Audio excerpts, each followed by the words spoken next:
Welcome to Mystic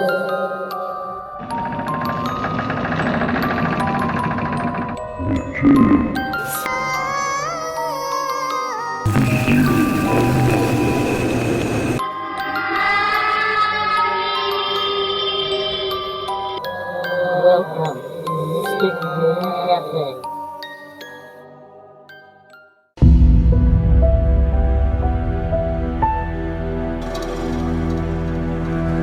You're listening to Mystic Moon Café. The views and opinions expressed by guests do not necessarily reflect those of the hosts, the network, or our sponsors.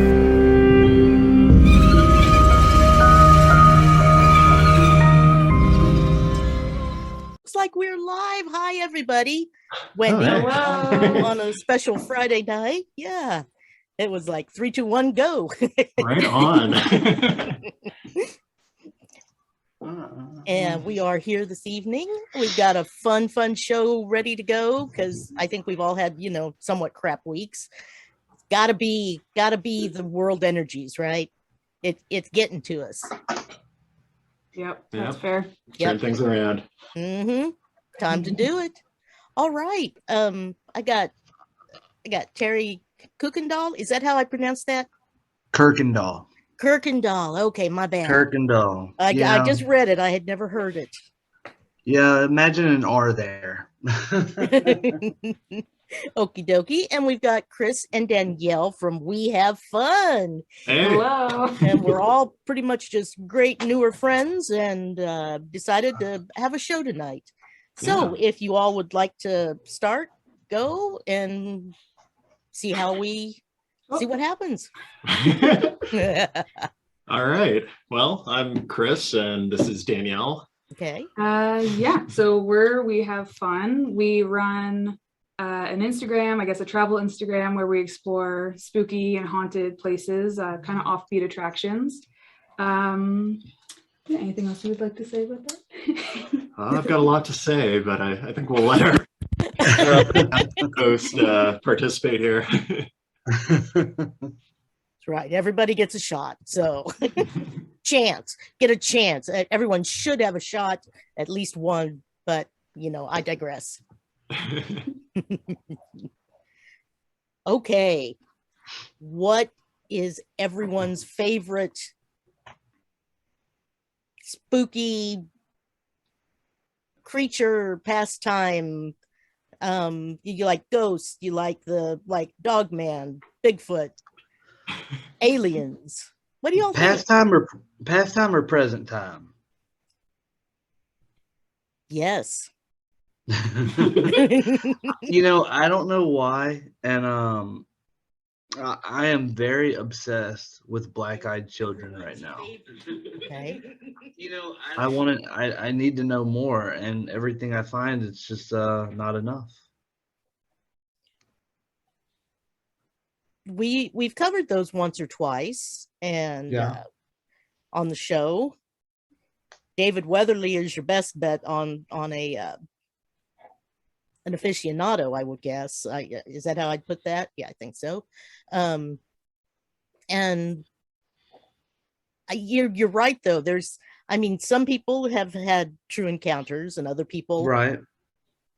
Maybe they did.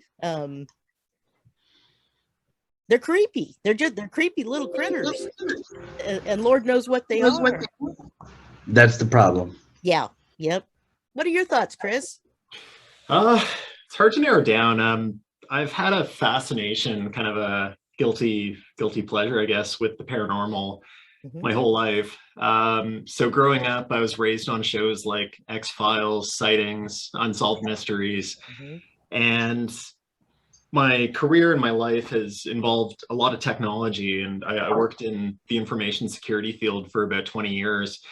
And knowing about technology and how everything works and how everything comes together, we know so much about our world, but the paranormal is still one of those things that's a mystery to us, where we don't know if when things happen, if it's energy, if it's a long lost loved one or spiritual or anything like that. So I've always kind of had a fascination with the paranormal. So anything, whether it's ghosts, aliens, cryptids, it's all interesting to me.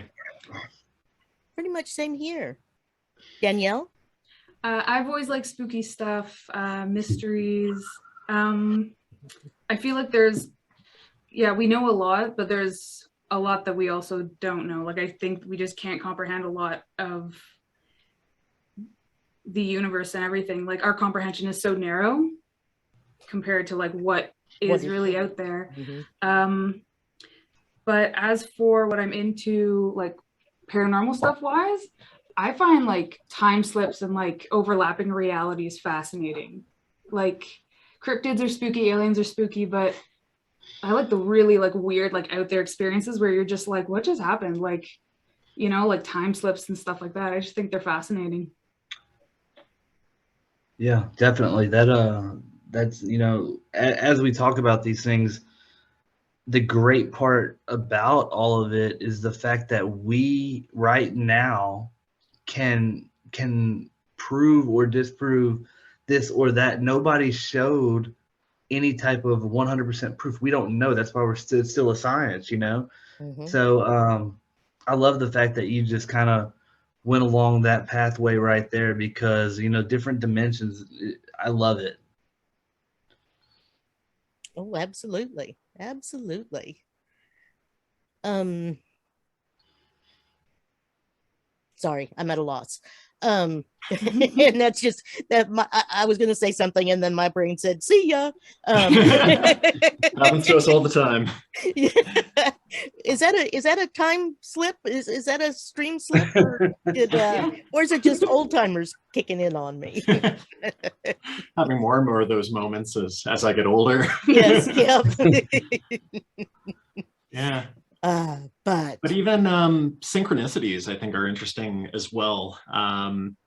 So I used to travel all over the world for work, and it seemed like weird coincidences would happen, or you'd run into somebody, or that you talk to somebody at the airport, and then a week later you're having dinner and they're sitting at the table next to you, and just bizarre circumstances that are, well, coincidental.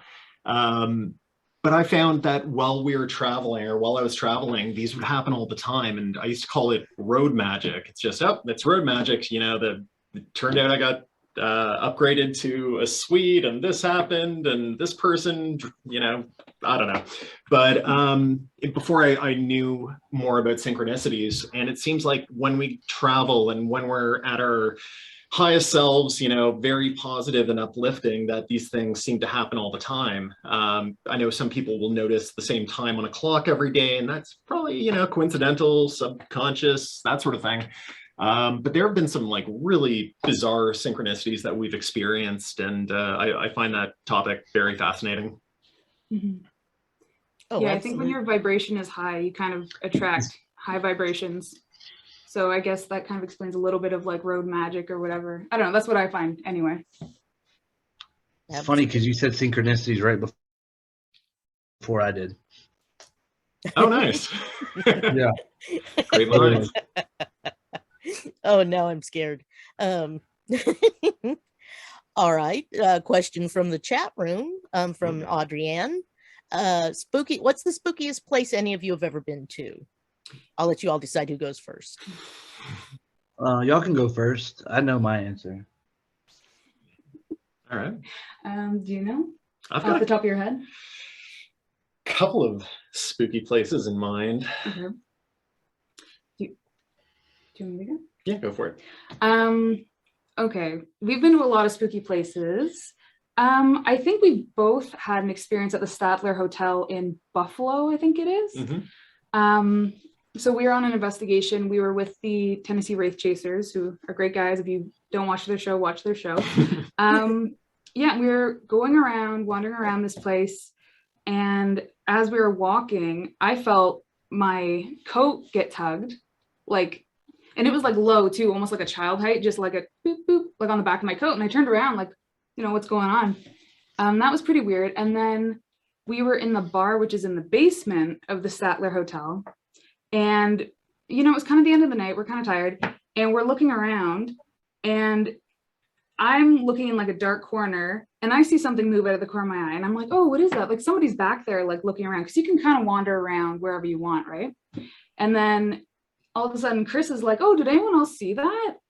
And it was funny because not only did we see something, but the medium who was there was saying like, oh yeah, there's somebody back there. Like I can see them. It's like some energy back there moving around. But yeah, it's funny because we both saw the same thing, but we saw it differently. Like it was still a shadow, but I thought it was somebody like moving their arms around, and you saw somebody walking or something. Yeah, it looked like a man standing there in the corner, like the outline of a man. Yeah, so that was pretty bizarre.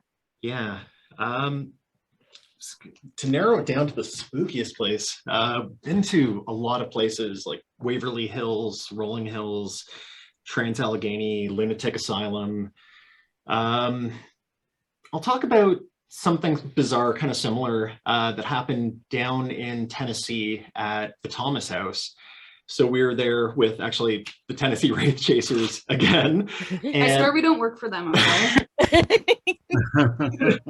I like to be open-minded yet skeptical at the same time. You'll go on these paranormal investigations and you'll quickly notice people that will jump to conclusion about things, where I'll experience something and then take a step back and try to figure out what exactly happened and if anything can explain it. So I remember we were in this old abandoned kind of decrepit church that's across the street from the Thomas House. And the guys are talking and asking questions, and we're trying to get some activity going. And I remember seeing it looked like almost like a blue firefly or like an LED light just kind of in the middle of the air, just dropping from the ceiling. And I thought, okay, my mind's playing tricks on me. Didn't say anything about it. And then as soon as they ended their session, guy next to me said, did anyone else see that blue thing? I'm like, looked like a light dropping from the ceiling. He's like, yeah. Okay, well, I thought I was the only one, but yeah. So there's been bizarre, unexplainable experiences like that. And also I find it fascinating that pretty much everyone has a ghost story or something that happened after they lost a loved one, weird experiences. And I love hearing all about that. Yeah, definitely. For me, I guess, as far as the spookiest place that I've been to, I would probably have to say Whispers. The Whispers. It's not a bed and breakfast anymore; it's a house. But it's right there in, is it Gary, Indiana? It's like hour and a half. Mitchell, Indiana. I'm sorry, Mitchell, Indiana. Rich Ballard owns it. He's a psychologist and has been there for a few hundred years. That was probably the scariest place that I've ever been. And it got to the point where I've never walked out of anywhere. I've stayed several places by myself. My girlfriend and I literally had the place until 8 a.m. and we left at like 4 a.m. It was just so bad. It was crazy. We were getting crazy EVPs, very aggressive towards her. And it's just stuff that you didn't really want to hear. Yikes. Interesting. Mm-hmm. What about you, Wendy? Well, I've been to some of the reportedly scariest places, but I think before it became popular, it's called the Belvoir Winery and Oddfellows home in Liberty, Missouri. Mm-hmm.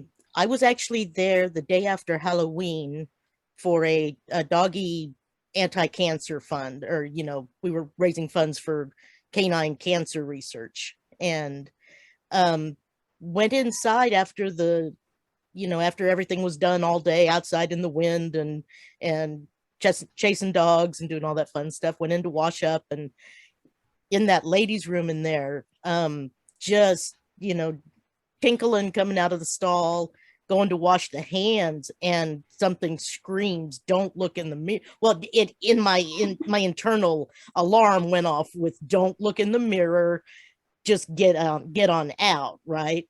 And that was probably the scariest. I mean, I could go back further, and that was probably 2011 or 12, I think. And it was it was really interesting. And now everybody goes there and reports back that bathroom is an extremely hot spot. I don't know, like I could go back further. There used to be an old asylum. I think it was a women's prison and then lunatic asylum in Kansas City over by the Chiefs Stadium. And well, some cousins and I happened to run across it and fall inside of an open door.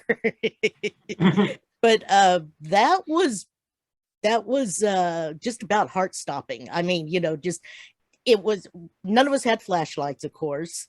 It was pitch black in there. I've got one cousin on one arm shaking so bad I can't tell if it's her or me that is that scared of it, right? And it was just the unknown. We were dumb kids messing around, and then the other cousin, he's all, oh yeah, we got to get out of here. Come on, let's go. Yeah, I'll leave you behind. Your legs are about the same height as mine, so keep up if you can. Nice. But yeah, that was mine. Very cool. Yeah, that's awesome. And okay, wow, there's a whole bunch of questions coming in. Are you guys keeping up, or you want me to read them off? Yeah, Sure, read them. sure. Let's see. We answer them. Okie. Wow, let's scroll way up. Okay, Mac is asking, where do you want to go next? And by the way, keep shining. Love the shirt. Oh, thanks. Hey, somebody got the reference. The carpet of the was it called the Stanley Hotel in the movie? No, the Overlook. No. Yeah. Yeah. Oh, mm-hmm. Yeah, shows I'm a big fan, asking questions about yeah, actually, Rob Sheridan, who's the creative director for Nine Inch Nails, the band, him and his wife, they have a bunch of their own designs and shirts and art prints and stuff. So picked up a couple of these, and it was one of his designs. So thought it was pretty cool. Thanks. Absolutely. It more so with the story, but I had noticed it when you came in and went, why am I thinking I know this from somewhere, or I should know this from somewhere? Nice. So where do we want to go next? I think the simple answer is anywhere at this point. Right. After the pandemic. Oh man. Yeah, haven't really gone anywhere. The last place we went was Nashville, Tennessee, and that was right as the pandemic was like taking off. Yeah, like we were down there to do a paranormal investigation once again with the Tennessee Wraith Chasers, and we ended up doing a photo shoot with them, which turned out really well. And if you see the photos they're using for like their Paracon appearances and stuff, we actually took those, so it was pretty cool. We didn't go to the investigation that night though, because Canadian government's urging Canadians to come back home, and we don't know if the border's closing. This was like in March of 2020. Yeah.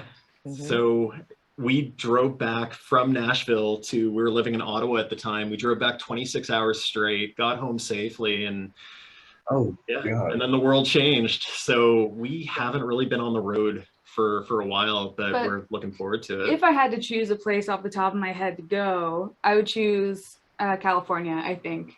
Yeah. Not just for the weather, obviously, but shoot, what is it called? The Winchester Mystery House. Mystery House, yes. Always wanted to go there, and we always, every time we go to California, we like drive by and it's like, oh, we should go. And then sometimes we go out and kind of wander around and it's like, no, we really should go. And we never do for some reason. I took you to the parking lot once. Yeah. An hour or something. It was bad timing. I think there's a lot to see in California, and New Mexico would be really cool too. Yeah. So. Yeah, those would be fun. Terry. Well, so I recently heard that the Madame LaLaurie, the mansion Delphine LaLaurie in New Orleans, I heard that it's no longer owned by a private family anymore. And that place has so much history in the French Quarters. I would love to go there if it's open to the public. If not, we usually take 2 vacations a year, and we kind of map it out where we'll do, like, for example, this past December, we did Philadelphia, and we did Gettysburg, we did Philadelphia, we did New Hope, and we did actually Bethlehem on Christmas Day, just because it's like the #1 Christmas town in America. It was actually beautiful. And then before that, in June, we did Waverly, we did Whispers, and a couple other places. The year before that, we did Boston. We went to Plymouth, Salem, and the Colonial Inn was probably one of my favorite. That's in Concord, Massachusetts. But this year, I think we're going to do, other than Waverly and Randolph County, we're going to do those again. We're going to go to the Shanghai tunnels. I want to do that really bad. I've never been anywhere in the Pacific Northwest. I've only been southeast, northeast, and central. That's Oregon, right? What, the Shanghai tunnels? Yeah. Yeah, that's basically they had a mafia that ran after Prohibition. They had the opium dens all underground, and they had bars and they were selling alcohol underground. And there's an estimated, I want to say it was like over the period, like 30 to 40,000 people that are just unaccounted for that were killed down there. The mafia owned it all and just ran it all. Yeah. I remember the days in Kansas City too. Well, not all of the days, but the later ones. Yeah. I know during COVID they had shut down. I think the owner had actually passed away, but they reopened them a few months back. So hopefully maybe this year I can go do that. That would be cool. And I know people out there. Well, what about the Sally House? You gonna bring me there and Belvoir? I want to go there too. Well, hell yeah, come on out.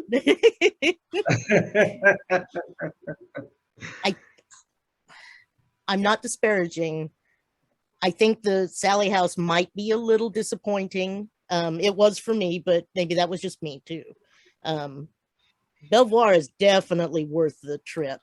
And they're actually a hotel now. They have hotel rooms open.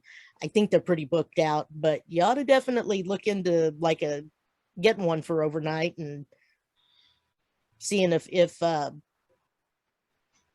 shoot, I forget his name. But if he'd let you kind of roam around at night. Yeah, well, you could definitely do that.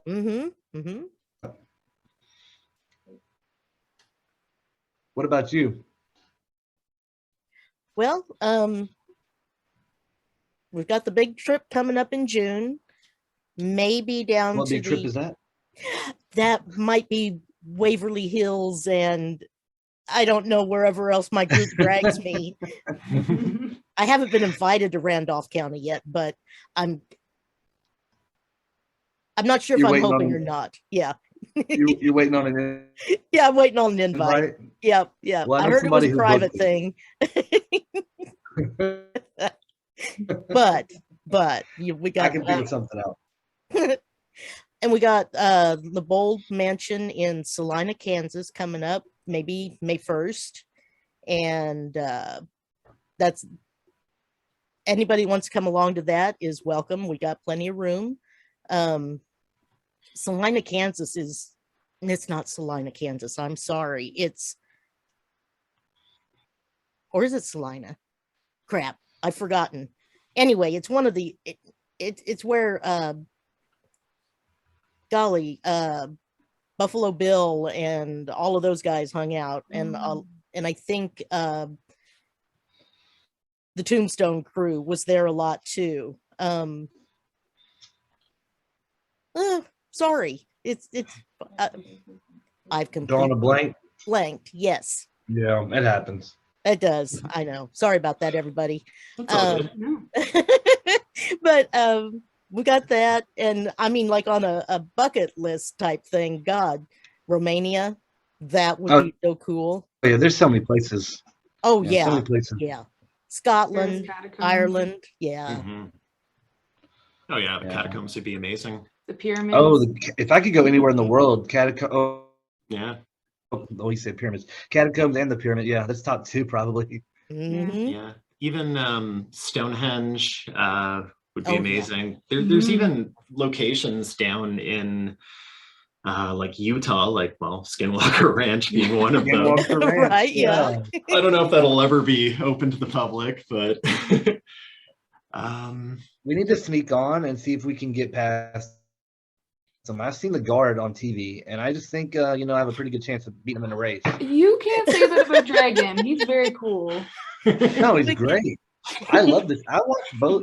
I watched the first season in literally like one day, one sitting, and I watched the second season, same thing. I love him. I love the what's his name, Travis Taylor, the astrophysicist.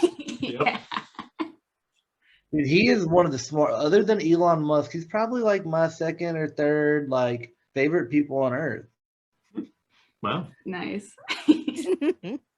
Well, there's always I would love to visit like the Andes and They're all smart, of the, yeah. Oh yeah. the Mm.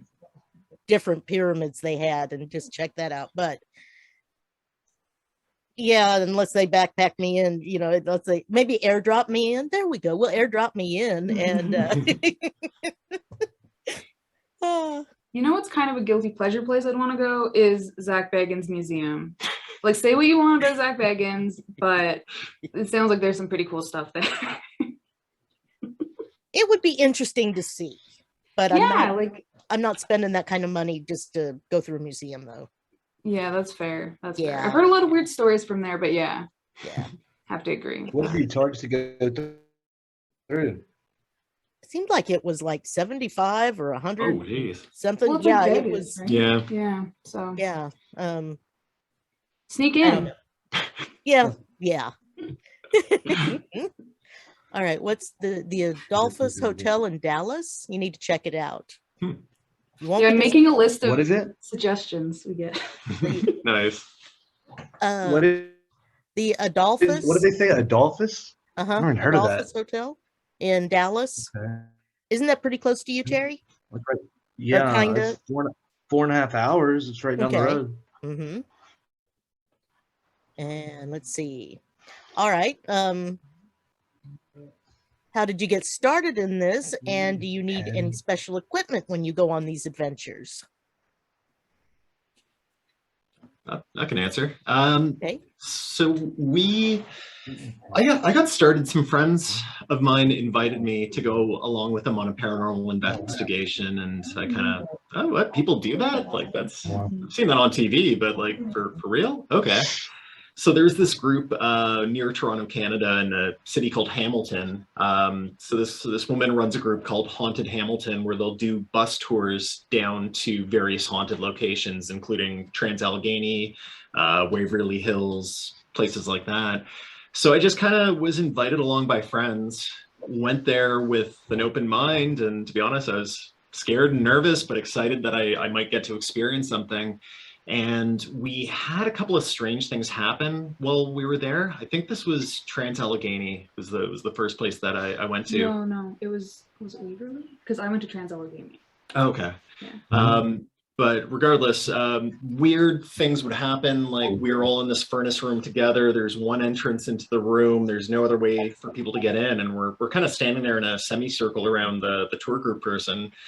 And we just hear behind her footsteps walking, and she just dismisses. She's like, "Oh yeah, we get that all the time. We get ghostly footsteps." But like for somebody new to this whole world, it's like, wait, hold on, you're just used to this?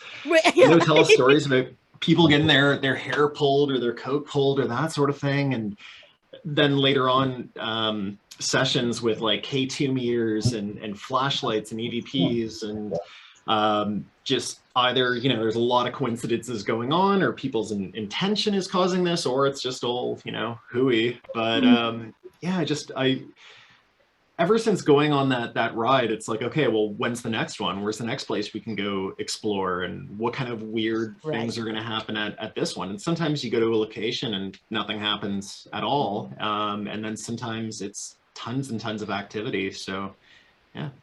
I mean, I'm in the same boat. Like I kind of just got into it. I got invited by Kris. I was really scared probably most of the time. And at every other investigation I've been in, I'm totally like a scaredy cat when it comes to stuff like that. I like, he's always like, oh yeah, like let's go to the haunted church alone. And I'm like, I don't want to. Like, no, it's okay. I was a lot that way a lot of the time too. And then I got anti-anxiety meds. And I feel so much better. Yeah.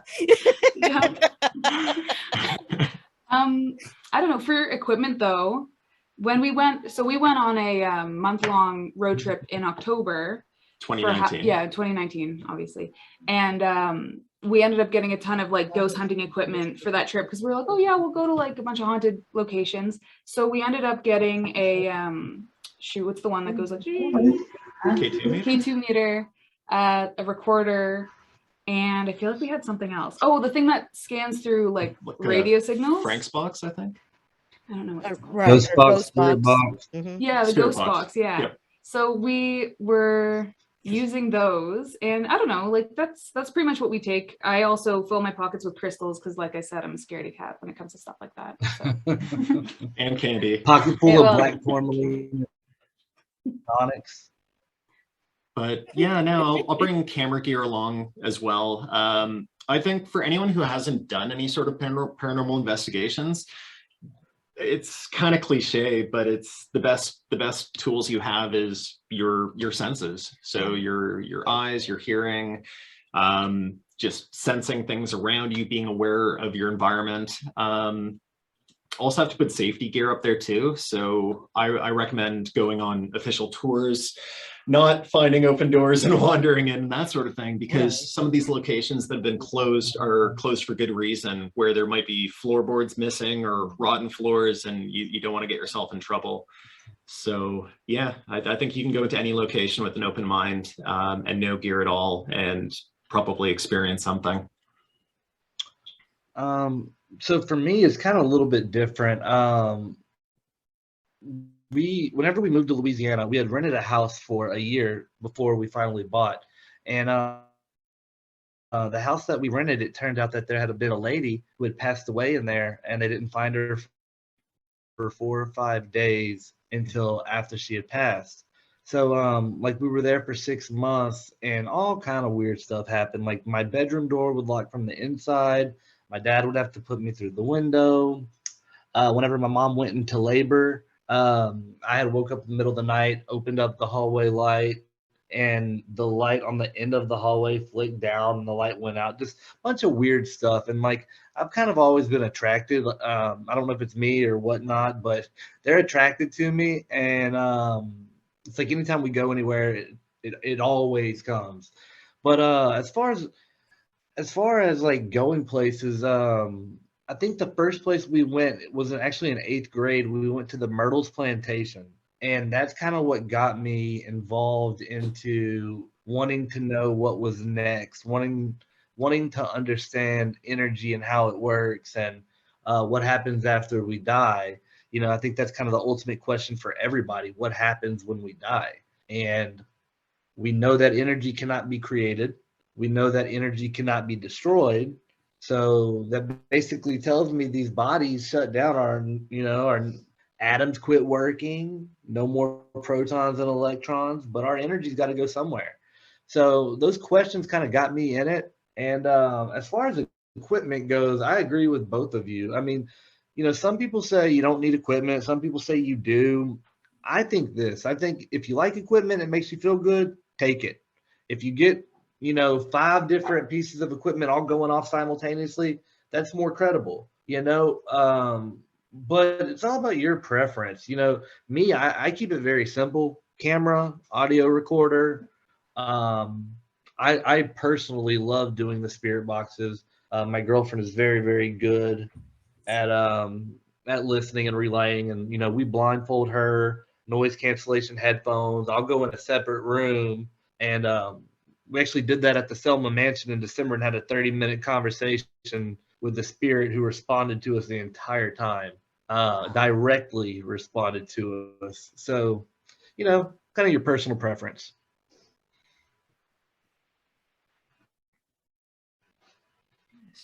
Okay, sorry, was reading a question on the side there. Yeah, I agree with you guys. I don't like the spirit box personally because the noise just hits that one nerve in that one ear that hears, and it just drives me up the wall. So that's just my own energies, and yeah, camera, microphone, or camera recording device. Sorry, Augie's ear itches, so he is itching.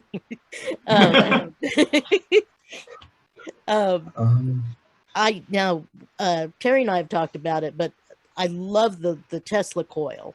I don't have one, but to energize things around, and I like watching them work too. That's just fun for me for some reason.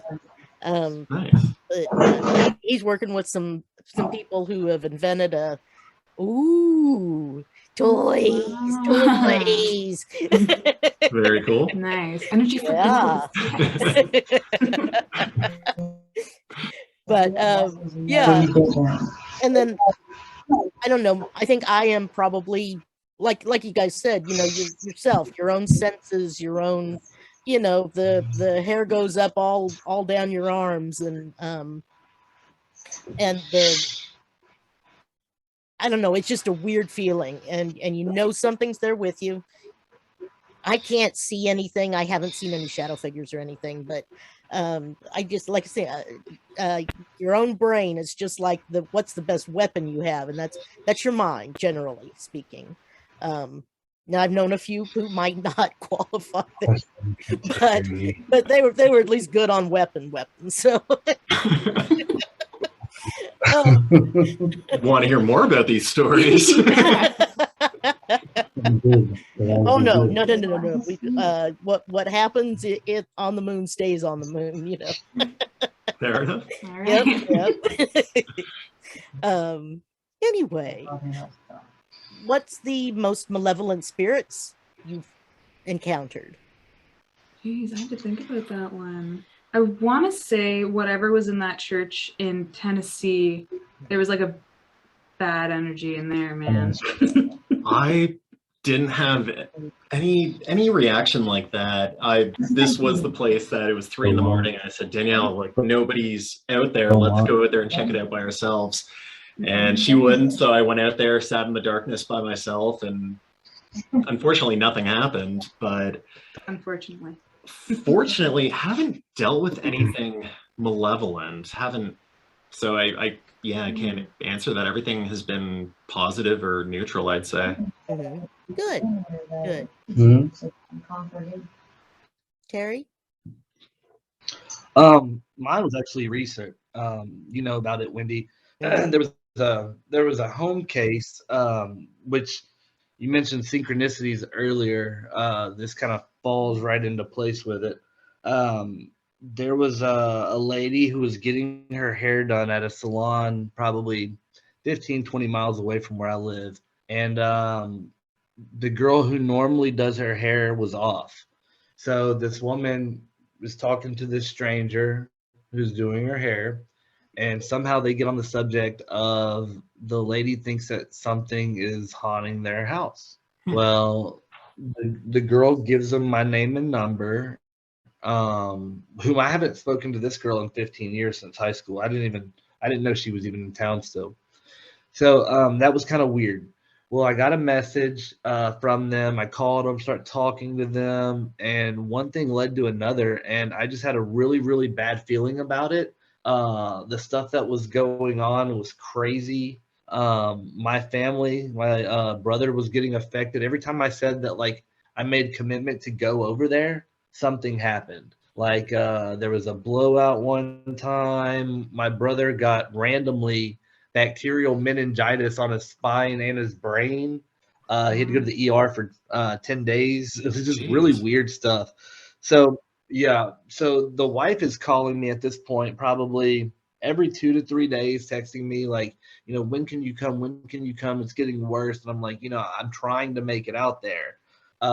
So finally I had got with Wendy and, I'd asked for some help and she had set me up. Can I say her name? Oh, absolutely. Okay. So she had set me up with her friend Cindy McKean. and she is a great psychic. She is an astrologist. She went to Kepler University. She does palmistry, tarot. What else? Yeah. So anyway, she was booked up for like 2 weeks, and she actually fit me in that day. And I didn't give her any information other than the question was, what will I be trying to clear? What type of evil will I be trying to clear out of the house tonight? And it went from one to two entities. One was a wretched soul that she said had done a lot of bad stuff in the past with Satan, and the other she said was a top tier demon. So after we talked to her, I kind of relayed a little bit to the family. I didn't want to tell them everything because I didn't want to scare them. And the wife admitted to me that when the husband was getting mad, his eyes were going all black, his face was distorting. He wouldn't allow her to go upstairs. Cindy then tells me on the phone that she sees a lot of light bulbs around this vision. The wife told me literally the day before that they had went through 2 6-packs of light bulbs in the upstairs room alone. So like everything that she had said was really, really on point. She had no way of knowing. So whenever we went to clear it out, Cindy had given me some advice on what to do. We followed everything to a T. And when I tell you, you heard guttural growls and noises that sounded like special effects on a movie, it was probably the scariest thing I'd ever heard. And we actually plan on going back because we don't know what happened. The entity did kind of die off like energy wise, but we think it's attached to him from a coma that he was in years ago. Wow. Goodness. That sounds pretty frightening. I don't know if I'd go back. Oh, yeah, no, like I was texting her, like, what do I do? Tell me. Yeah, this demon's getting low on energy, so I'm just going to go back and give it some of mine. And what's the worst thing that could happen? Exactly, yeah. You saw that movie, Drag Me to Hell? Mm-hmm. Mm-hmm. Mm-hmm. Oh, yeah. It didn't end well. But I know you're not afraid of that type of thing. I was raised just Catholic enough to be leery at the very least. Yeah, no, I'm not afraid of it. I will take it head on. I prepare, and I make sure I do it the right way. But I'm not scared. I will go do it, and I will get rid of it eventually. Mm-hmm. Good deal. Yeah, we'd have to get with like Bill Bean or somebody. I'd recommend Bill. If it follows you home, we'll get Bill to what does he do? Deliverance. We'll do a deliverance on you. And no, that's not like the movie. Okay. But I don't think I've had any malevolent spirits around at all. Just my little brother, maybe back in the day. But that's hey. I think people use the term demon a lot, and very rarely is it true. It's not really ever demonic. You have a lot of negative entities. Mm-hmm. You have, like wretched souls and bad spirits, but they try to trick you. They might say it, but they're not. You don't have a lot of demons. Right. I agree with that completely. And if you were a jerk in life, you're probably going to be a jerk in the afterlife, or not. You never know. Yeah. No, it kills me when you see a paranormal show and they're like, we're at this location that was home to many Satan worshippers, and you look and there's like Satan spelled incorrectly on the wall and a poorly drawn pentagram, and it's like, no, I think you had some teenagers there. Right. Yeah, not some big cult. You guys, so one thing that fascinates me is it seems like a lot of people have had experiences where something strange happened after a loved one has died. Have you guys ever experienced anything like that? I have like the Wendy? precognitive dreams on it, and kind of know, like I knew when my grandpa, I knew shortly before he passed, and then the after dreams where they kind of come through and let you know they're okay.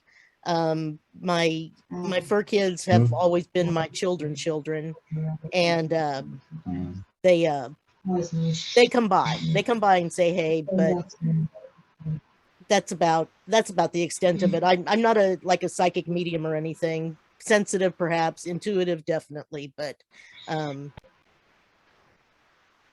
that's like say, grandma's come by and one grandma came by last night and said hey in the dream. So, it's all good. Was it my subconscious needing a little grandma soothing? Possibly. Was it grandma checking in my head when it was, relaxed and she could get in? Possibly. I don't know. Nothing for me. Okay. No, I haven't had anybody really too close to me pass. What about you guys? Like we said, I've had a lot of similar experiences where I guess I have had precognitive dreams that were kind of freaky. Like I remember having a dream about one of my neighbors, and it was like her kids arguing over like what they were going to get in the will. And this neighbor was alive at the time. And I was just like, oh, and for some reason I just knew she was dead. And I woke up the next morning and I went to my mom and was like, oh, have you heard from like so-and-so? And she was just like, no, why? And I was like, oh, like you should check in. Like, I think they may have passed away. And she died like that night, which was like the night I was sleeping and having the dream. So that was pretty weird. Yeah, that's weird. Yeah. How far away did you live from them? How far away? You live close to them? Did you live close to them? Wait, sorry. Did you live close to them? Oh, like a kilometer away? Like, okay. So, interesting. Yeah. I'm a firm believer, whenever you think really hard on something, or you're sending your energy out, and it happens a lot when you're sleeping. You don't know what you're doing consciously, but your energy, it connects. I believe all around us right now we have forms of energy that we can't see. We have noises that are going on all around us, forms of sound that we can't hear. I mean, just because we live in new houses on newly developed properties, that doesn't mean nobody was here before us. That any type of highly conductive piece of material, whether it be copper, quartz crystal, limestone, concrete, any of that can withstand and withhold tons and tons of energy. So next time you're walking down a street, like for example the French Quarters in New Orleans, you might not see anything, but I promise you, if you could see through the full spectrum, there would be stuff everywhere. Cool. Yeah, I definitely believe that, and that's a freaky thought. Yeah. No. We actually we were at the Selma Mansion. Abraham Lincoln grew up there for a couple of years. It's in Norristown, Pennsylvania. Normally they keep about 10 to 15 people there for overnights. Well, like I was telling you guys earlier, we usually go 2 times a year, my girlfriend and I, and it was just her and I at this place. Nobody was there. Mr. William Friedman, who is the vice president of the Historic Society for Pennsylvania, he was telling us, he was like, guys, it shouldn't just be you two. Like, definitely don't go to the 3rd floor by yourself, like all this stuff. So as soon as he leaves, immediately, I go to the 3rd floor. And we're walking around. Yeah, I mean, it was within 10 minutes, 5 minutes. We had to set some stuff up first. We walk up the 3rd floor. The REM pod starts going off in every direction. The temperature detection goes off, red, blue, hot, cold, everywhere. So it finally calms down, and we walk up. We go through one room. We go through a hallway, and as we're going into the 3rd room, it was a general. The guy's name was General something. I don't remember. And Jessica is probably 4 feet behind me, 3 feet behind me, and she's got a camera, and I got a camera. and I got this one on Facebook Live actually, but it sounded like something was like perched on my shoulder in my ear, and it was a deep guttural, growl, like, and that was that was a couple months ago, but it happens all the time. We just can't see it. Interesting. That makes it the unknown, I guess. Yeah. Mm-hmm. Occultism, mysticism, paranormal, right? Yeah. No, it's goes back to energy, and I think we've all had those experiences where you gotta call a friend and turns out they just called you right as you guys were thinking about each other. I think everyone has experienced that sort of thing. But I guess on the same theme of phones, my mom had an experience like that. So my father passed away. I think I was about 25 when that happened. I'm 38 now. And she got a phone call the night that we buried him in the cemetery. So we buried him during the day. We all go home. And that night at 3 a.m, my mom got a phone call. So it was on the cell phone, which was in her purse. So by the time she got up and got to it, the call ended. So she looked, saw it was a local number, and thought, it might be an emergency. I better call it back just in case. So she calls it, and it rings, and then it picks up and it says, "Thank you for calling Glendale Cemetery." So she got a phone call on her cell phone at 3 a.m. from the cemetery we buried my father at. Now, that could be, energy or trying to reach out and communicate. Could just be a value sell for people who miss their loved ones that they set up the auto dialer to dial out at night. But it was a bizarre experience, and Wow. I'm so fascinated by that. The strange phone call, or the seeing the person out of the corner of your eye, or the child that sees the grandparents right before they go, or something like that. Well, and you say that might just be like a coincidence, but has that ever happened again? You know what I mean? Like, has the cemetery ever called your mom again at 3 o'clock in the morning? No, and it hasn't. So yeah, she was surprised by it when it happened, and then she was kind of dismissive afterwards, like, oh, could have been a redial in the middle of the night by itself.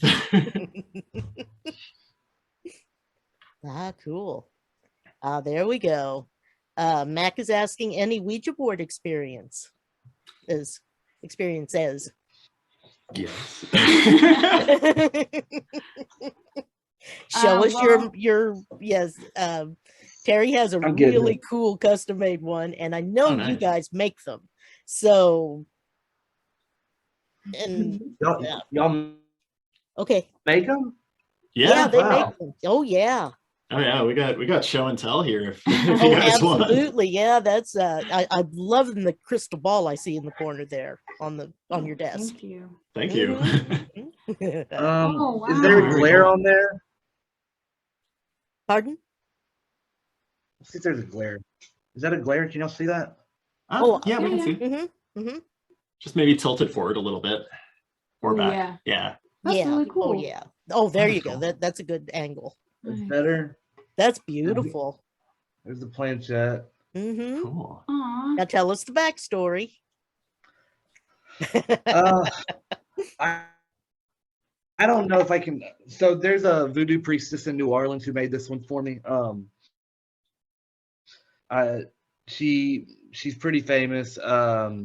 She's been on a lot of TV shows, and she actually owns. Have you guys ever heard of the Zach and Addie house? No. Don't think so. So, are y'all familiar with like Hurricane Katrina in New Orleans? Oh God, yeah. Oh yeah. I was in New Orleans 2 weeks before Katrina hit, and I was like, "Wow, this is such a great place! I can't wait to come back and do it again." And yeah, 2 weeks later, Katrina hit. Did they ask you not to come back in case it happened again? The city still hasn't fully recovered from that. No. Like it's Right. You still see all kind of stuff crazy. But anyway, there's a lady who owns on the first floor. She owns like a haunted museum with haunted artifacts. She owns a ghost tour company. And on the second floor, right above her haunted museum, is the Zach and Addie murder house. And Zach was a military member. He had got out, and Addie was a bartender in the French Quarters. So when Zach gets out the military, he moves to New Orleans. They meet, they go out, they're friends, they go out, they're friends, back and forth. Well, Rita hits, right? And they do not evacuate. I mean, Katrina hit, not Rita. Katrina hits. They do not evacuate. They stayed out there in the French Quarters. And one thing about New Orleans, I know you've been there, so the energy there is super weird, especially in the French Quarters. I mean, you have so much death and chaos that have been there. It's just everywhere. It's ingrained into the city. And basically, the story, just to make it quick, Zach ended up killing her. He cut off in the bathroom. He laid saran wrap. He cut off her legs. He took out her organs. He decapitated her. He ended up cooking her organs like with garlic and like all kind of seasoning on the stovetop to try to cover the smell. He put the head and a few limbs in the oven, and then he had like the legs and a couple other pieces of her body in the fridge. That was done like I want to say it was either September or October. It was like maybe like the 8th or the 9th. And then for those next like 10 days, he just like went on like a huge like party spree. He spent every dollar he had. And like maybe it was 11 days after all this had happened and he still hadn't been caught. Nobody had seen her, but a lot of people weren't back there yet. So he was at the Omni Royal in it's a very nice hotel in New Orleans, and he actually committed suicide. He jumped off the top of the building with a suicide note in his pocket telling the police what happened. So she owns that property right above it, and you can investigate it. She has cameras that stay running 24/7. Me and my girlfriend did an Estes method in there. I left her in the bathroom where Zach had cut her up, and I went into the bedroom with a baby monitor, and we were asking questions, so I wasn't around her, and she was just repeating what she hears. And it sounds like both of them are still there. Addie didn't, like, I kept saying, why are you not upset? Why are you not mad? This man hurt you. He killed you. Like, when I do investigations, I don't ask normal questions. I feel like these spirits have been asked, how'd you die 100 times? What's your name? How long have you been here? So I try to ask different stuff just to get different reactions to keep them entertained. Like, what's your favorite food? I did that one time and got spaghetti from a spirit. And then, you get a lot of answers whenever you do stuff differently. But yeah, it was really weird. But the lady who owns all that made me that. Wow. I'll tell you the story so you can look it up. Yeah, for sure. And you mentioned the Omni Royal Hotel. I think that's the hotel I actually stayed at when I was in New Orleans right before Katrina. Yeah, it was right off of Bourbon. Like, it's a side street right off Bourbon. Yeah. Wow. Crazy. 1 sec. I'm going to grab some of our That's boards. really weird because you got 100 hotels like all right there. You could, yeah, that's crazy. That is weird. Yeah. So in terms of Ouija board experience, y'all sell them? Yeah, we'll do a bit of an introduction here, I guess. So as a kid, I was terrified of the Ouija board, and as a kid, as a kid, adult, yeah, until the first time when I was like, what, 35, 36 or something? Like a couple years ago. Yeah. So I've always, like, my mother, when we were growing up, would tell us stories of how she used to play Spirit in the Glass with our cousins, I guess her nieces and nephews, up at the cottage, and weird things would happen. And one time they're playing and the glass like flew off and shattered against the wall, and hearing stories like that. So I kind of stayed away. I've always had a healthy fascination with the paranormal, but it wasn't until we went to Michigan Paracon in, I think it was August 2019. Yeah. And we met these people who are all into Ouija boards. They're called the Talking Board Historical Society. So we watched a presentation on them. I believe you had Karen Dahlman on your show recently. Oh, yeah. And a long time ago too. She's a friend. She's a good friend. Oh yeah, she's awesome. She's amazing. So they had their Ouija museum set up at the convention, and we walk in the room and we're taking photos of the boards and looking at them. And she comes over and she goes, "Oh, do you guys want to try one out?" And I'm like, "Nah, I'm okay." And she comes, and I'm like, "Yes." So sure enough, she sits us down, and we're sitting across from each other, and she was kind of walking us through it a little bit. Yeah. Too. Like, oh, just like, clear your mind. And we're going to say a protection prayer before going into this. And she's actually written books on the topic, which I recommend. We've read her books, and they cover everything you can possibly want to know about Ouija boards and safety and using them and everything. So Danielle and I are sitting there across from each other, hands on the board, and it starts moving a bit. And it's like, come on, you're moving it. Yeah, she's like, come on, you're doing it. I'm like, no, like, I'm serious, I'm not. And like, we're dead serious, we're not doing it. And I was trying to control it. So I'm like, okay, what if I can like kind of will it to go to this letter? Okay, it's kind of going around there and just keeps going around. But it wasn't really spelling anything out. It was just kind of like slowly moving around. Yeah, it's just kind of, I guess, getting its legs. So I kind of think that might be, it could be the ideomotor effect, where it's you subconsciously making subtle movements that you're not even perceiving, or it could be something else. And just hearing other people's stories about what has happened with Ouija boards and strange experiences, and you hear about stories where people have thrown it away or lost it or whatever, and it shows back up where they used to have it in the house. So I think they just, for an inanimate object to have such reverence and inspire fear and wonder and that sort of thing, it's like, well, hell, we can make these.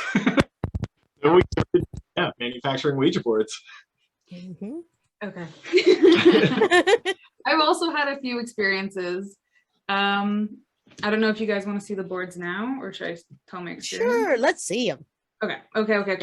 So I guess the first one we did video. I don't know if you're familiar with Dave and Tim, and they have a paranormal show where they read paranormal stories. They'll interview people from the paranormal field. So they were going to a few different conferences, and they want us to come up with something for them. So we came up with some Ouija boards. So we have, can you see that? Yeah, see if the lighting. Oh yeah. Yeah, you can see. That's gorgeous. That's real nice. Thanks. Thank you. And planchette. And then we also made, so we each did a design. This one is Chris's. I gave him a bit of art direction, but who are the guys in the corner? I'm sorry. Oh, so this is Dave Schrader. Dave Schrader. He's on the Holzer files, if you're familiar with it. Maybe familiar. And Tim Dennis. Cool. And then this is their Scully. Nice. And then we also did, so this one was mine. And for fans of the show, you may know that they do not like the out of doors. They're always joking about how there's too many weird things in the wilderness. There's aliens, Bigfoot. That was cool. Thank you. Like, why would you ever go outside? So I was like, oh, it'd be fun to put them outside being scared of everything. So yeah, and then this is our little planchette. Absolutely gorgeous. Woo. Thank you. And we actually do have a couple more. Okay. Do y'all have a website, or do y'all make them specially to order? Or yeah. So our site is www.wehavefun.lol. Yes, we did get a .lol domain name. I was wondering how you did that. Yeah, it's one of them that's available. You can get .horse, whatever. Dot limo, dot, yeah. But no swear words. I tried. The one with you. So. Okay, so we also did one for, there's a Halloween haunt in Ottawa, well, outside of Ottawa. It's pretty well known. It's called Saunders Farm. So we made this one for them. Yeah. Are you going to be like the Vanna White? Yeah, Vanna White. Although my focus is locked in on the camera. But yeah, Saunders Farm, which does this amazing Halloween haunt, and they do all sorts of year-round events. So I went to their haunt one year, and they actually had me come out and do photography for them. So took all these photos that we ended up using on the board of their different scare actors, and they loved the work that I did, and they've used it on their social media, and it went over well. So they invited me to come back another time and do photography for them and check the place out and what they've done with it. So as a surprise to them, we took photos that I took in the first year, integrated into the board, and we did this like last minute, drove out to Ottawa. We're sitting in the back of, or Danielle sitting in the back of my car in the hotel parking lot with finishing up the board. So we have videos of her like, finishing this in the back of a hotel. Yep. Parking lot in the back of the car. But yeah, they loved it. It went up really beautiful. Well. Thanks. Thank you. And we actually do have a little something. You may have to bring these closer to the camera. Yeah. Okay. Do you want to present them? Sure. We made a little something for Mystic Moon Cafe Radio. So we did two different designs. We couldn't decide on which one, so you got two. And we did a round. Oh my God. That's gorgeous. Ooh, so, and then I think these are the cutest things I've ever made. They're little planchettes, little. Oh, sweet. So cute. Very cute. Yay, thank you. Yeah, no problem. It was a lot of fun. Yeah, and did this, so she did this dragon design, like dragon eating its own tail. You've told us some of the things that you like, and just the work along the edge here, like this is all cut out of the wood. It's pretty unique how this came out. So yeah, I think you guys will enjoy it too. So we'll ship these out to you guys. Yeah. Nice, thank you. No problem. Beautiful work. Thanks. And we'll do a showcase. Yeah. Now I do have a Ouija board story if anyone wants to hear it. Sure. So I was gonna ask, I was gonna ask that, and I was also gonna ask, well, not ask, but maybe tell the viewers kind of like what you do whenever you use them, like how you go about. Sure. So, the method. Man, I don't even know if we have used a Ouija board together, which is terrible because like we spend so much time working on them. But no, it's funny because Kris was like, okay, once we had the experience at the Paracon, Kris was like, oh, we got to get a Ouija board. We got to try it. And then like the tables flipped and I was like, oh, you know what? I don't know. Like it is kind of spooky. I don't know if I want to do this. So yeah, we haven't since, but yeah, since we've been making them, we're like, we should really start using these. Like we have a lot now. For me, I think it was reading Karen Dahlman's book, and she explains you want to use the Ouija board when you've got high energy and everything is going well and you've got a positive headspace and that sort of thing, so you're not going to be projecting anything negative. I always feel like I'm like, am I at that level? Is my vibration high enough, or am I going to get attacked here? Am I going to get a demon? Could be demon. If you talk to Karen, she'll dismiss those sort of. She's supposed to be in chat. I don't know where she is. Uh-oh. I know. But yeah, no, we got to manufacturing them and they've gone over well, but personally haven't sat down to use them. But maybe it's the time. Spring's here, the birds are coming back, with days are getting longer, and might have to explore that again. Yeah, I think as long as you like protect yourself going in, you're fine. And going in with the right intention too. Like I think a lot of people, and especially people who have like strong religious beliefs, and I'm not saying that in like a bad way, but I feel like there's kind of the idea that a Ouija board's evil, you're gonna get a demon. And if you go into it with that headspace, you know, oh, I'm doing this to be scared, then yeah, you're going to get something scary. So Yeah, absolutely. yeah. So that being said, last time I did a Ouija board, I was doing it in the house I thought was haunted with my brother and my mom.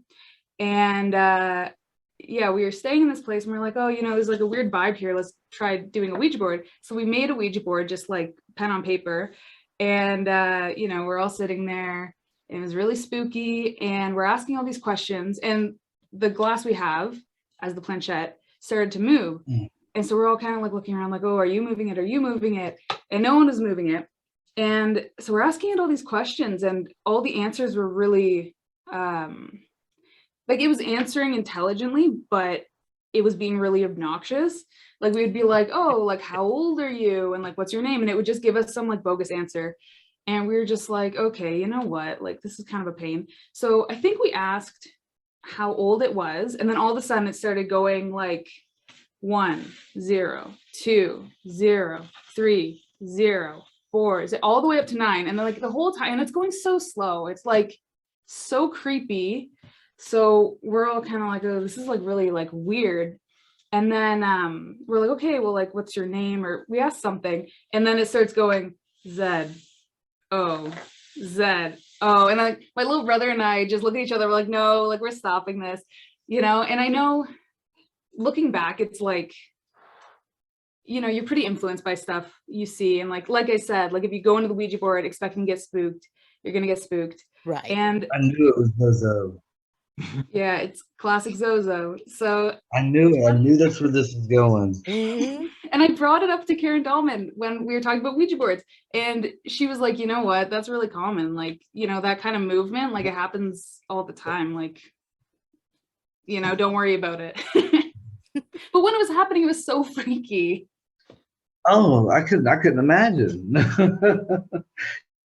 You know, earlier we were talking about being scared. I'm not scared of a lot of stuff, but a true demon, something that has never been a human before, something that has never lived or thought or ate like we have, that has the knowledge that, you know, you had everybody up together on Earth, you can't compare it.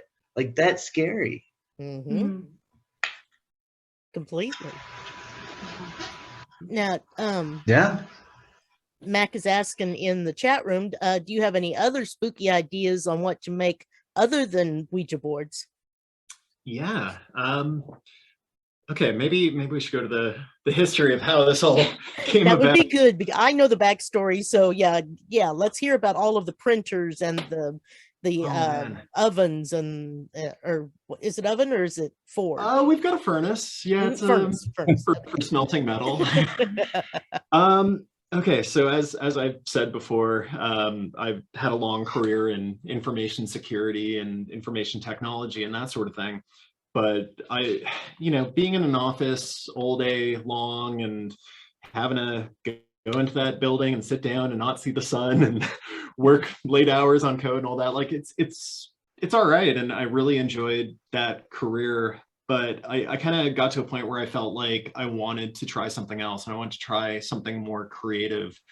So I've always had this creative side to me that I haven't fully explored. My sister is a very talented artist and got artists in the family, but I kind of went in the direction of computers. So I've always enjoyed photography and video and that sort of thing. And I wanted to do something more hands-on. And with the pandemic, that kind of changed the way that we saw things, where I was able to do my job remotely, and we realized, oh, this is the way it should be. We're together. We're not separate all day long to, make money and be able to support ourselves. So we wanted to work together in some sort of capacity. And we've gone through various ideas and that sort of thing. And we were in a occult store just maybe 20-30 minutes from us. And we saw these like laser engraved crystal grids. And I was looking at those and I was like, these are made with a laser, right? And they said, yeah.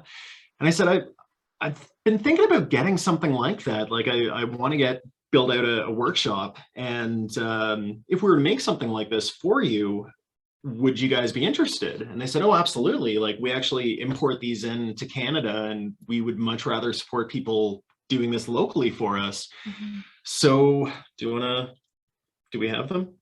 There's. Oh, okay. Yeah, we do. Yeah. Meeting is being recorded. This There we was go. kind of what launched us, but there were so many other things before then. But we ended up, I bought this like giant 600-pound laser engraver cutter, got it imported here, got it delivered to our garage, where I then took it apart piece by piece, brought it downstairs, reassembled it, had to take out some drywall to make that happen. And that was kind of like the first thing. So it was very serendipitous that we were kind of put on this path of creatively making these things for this occult store. Being recorded. Sorry? Yeah, the EVPs? Oh, no, that was, I think Terry is having a little connection trouble. Yeah. And Okay. and it said something booted about me being and brought me back recorded in. each time. Yeah, so. So yeah, it was first that store, and then Tim and Dave, Darkness Radio, commissioned us to do these Ouija boards for them, and it's kind of taken us down this path of paranormal and interesting, and now we're branching out. We're getting into electronics and soldering. Well, we soldered the sign right before, and Nice. it was a lot of jobs. Don't judge us. Don't judge us. But and getting into robotics and that sort of thing. So I've got some ideas for things that we're interested in making that could enhance paranormal research, or at least try to explain what people are experiencing when they're experiencing it. Yeah, and like Kris said, I mean, he's definitely coming from like a technical kind of background. And then I worked as a designer for years. I went to school for illustration. So yeah, I guess I kind of do the creative. He's like research and development, and then the design and production, I guess.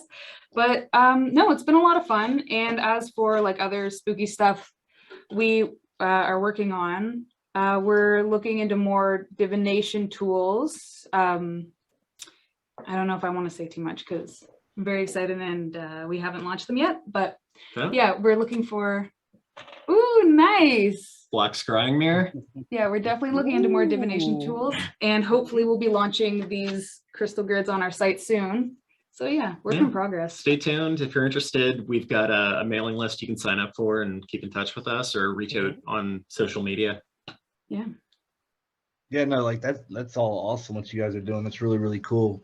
They actually have an app that you can do, and they score you for remote viewing. You can kind of, it's an app, you download it and you can practice. So basically it'll give you like, whatever, and you think about it and you try to guess it, and then it'll tell you if you're right or wrong, and then it will rate you against other people in the world. And if you get it, like if you win, you actually win money and prizes. Wow. That's crazy. And that's wild. I was just listening to a thing about remote viewing and being like, I should try this. That's so weird that you brought it up. Oh, I'll show. Well, it's cool. I also, not to go backwards, but what type of wood do you guys use in your on those Ouija boards? Funny Fun story story. that.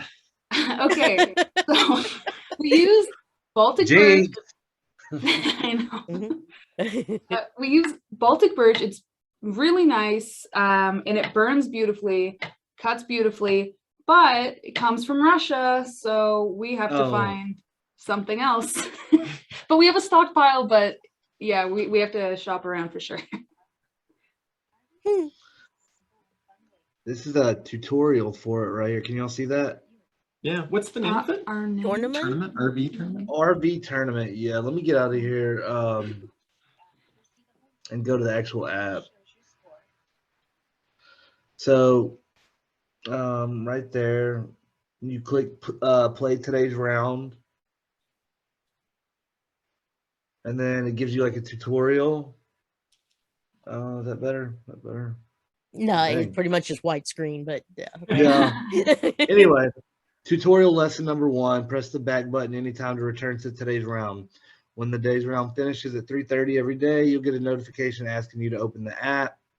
Your challenge as a remote viewer is to connect with your future self who is viewing that target image and get an impression here and now of what the image you will be looking at. How's that possible? No one knows how, but it is. First, you'll need a few minutes of quiet time. Your mind needs to be free of thought and commotion in order to be open and receptive. Some people like to meditate for a few minutes before. Next, you need a clear intention in the mind. Each target image is identified by a unique set of numbers called coordinates that you will be given. Read the coordinates carefully. Focus on your intention to see the target image. And you will be shown whatever it is tomorrow, like the next day. And then imagine looking at your phone or whatever device you're using for the app and seeing the target image within the coordinates that they give you. It says now just let go, wait for it, don't wait for any impressions that may arrive. Don't force anything. Don't try to think about it. It's not an exercise in guessing or imagining. It's just about being open to receiving whatever may come on its own. And it's a lot more. I mean, it goes into detail, but it's really, really cool. I've been doing it for a while, trying to get good at it. And I think it's something that we can learn. It's a learned ability, but I don't know. We'll see. Have you had any hits on it? Like, has Yeah. anything come through or? No, I haven't. No.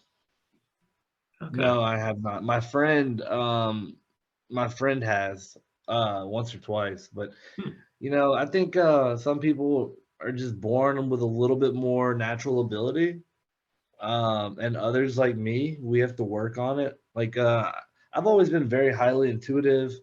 I've always been very empathic, but when it comes to any type of remote viewing or astral traveling, like stuff that I've tried to do and tried to learn and read several books on, like even divination, like I think that's all related. It's not easy for me. Now, Have you funny tried story. meditation, or do you meditate regularly? So I do not meditate regularly, but I do. What's it called? It's a form of meditation. It's the God, I'm drawing a blank right now. I'm gonna come back to that because I forget. But talking about like loops and whatnot, whenever we were at Waverly last year, we were in the operation room on the 4th floor, and we probably had like an hour left, and my girlfriend and I tried to do another spirit box session. So I blindfolded her, and we had the noise cancellation headphones, and we were running it on the fastest speed that you can, and I like to go backwards on AM, and we were going through, and probably 2 minutes into this, Jessica, my girlfriend, she quits repeating anything. Uh-oh. And we've frozen. Bummer. Yep. Quit on the word quit. Right in the middle of an Synchronicity. explanation. Yeah. All right. Anyway, so Yeah, so Meeting is being recorded. there we go. Where did it cut me off at? It cut you off on the word quit. yeah. Wait, what? Where what? The word quit, I think. Mhm. I forgot the context, sorry. Yeah. So y'all heard how Jessica was sitting in the room and she was blindfolded? Yeah. Yes. Mm-hmm. Okay. So we were sitting down, and about 3 minutes into it, she kind of like, instead of sitting straight up, she kind of falls back against the wall and slumped, and then like woke up. So it kind of freaked me out. I get up, she throws the headphones off, she throws her blindfold off. I'm like, what's going on? She said, as I was sitting here, I was, focused in on what's going on. She saw herself from above looking down at her body, and she saw 2 nurses and a doctor out performing surgery. And the doctor just kind of like looked up at her and smiled. And another nurse comes around the back of the bathroom, like where they were like the washing goes on, where they're washing the tools.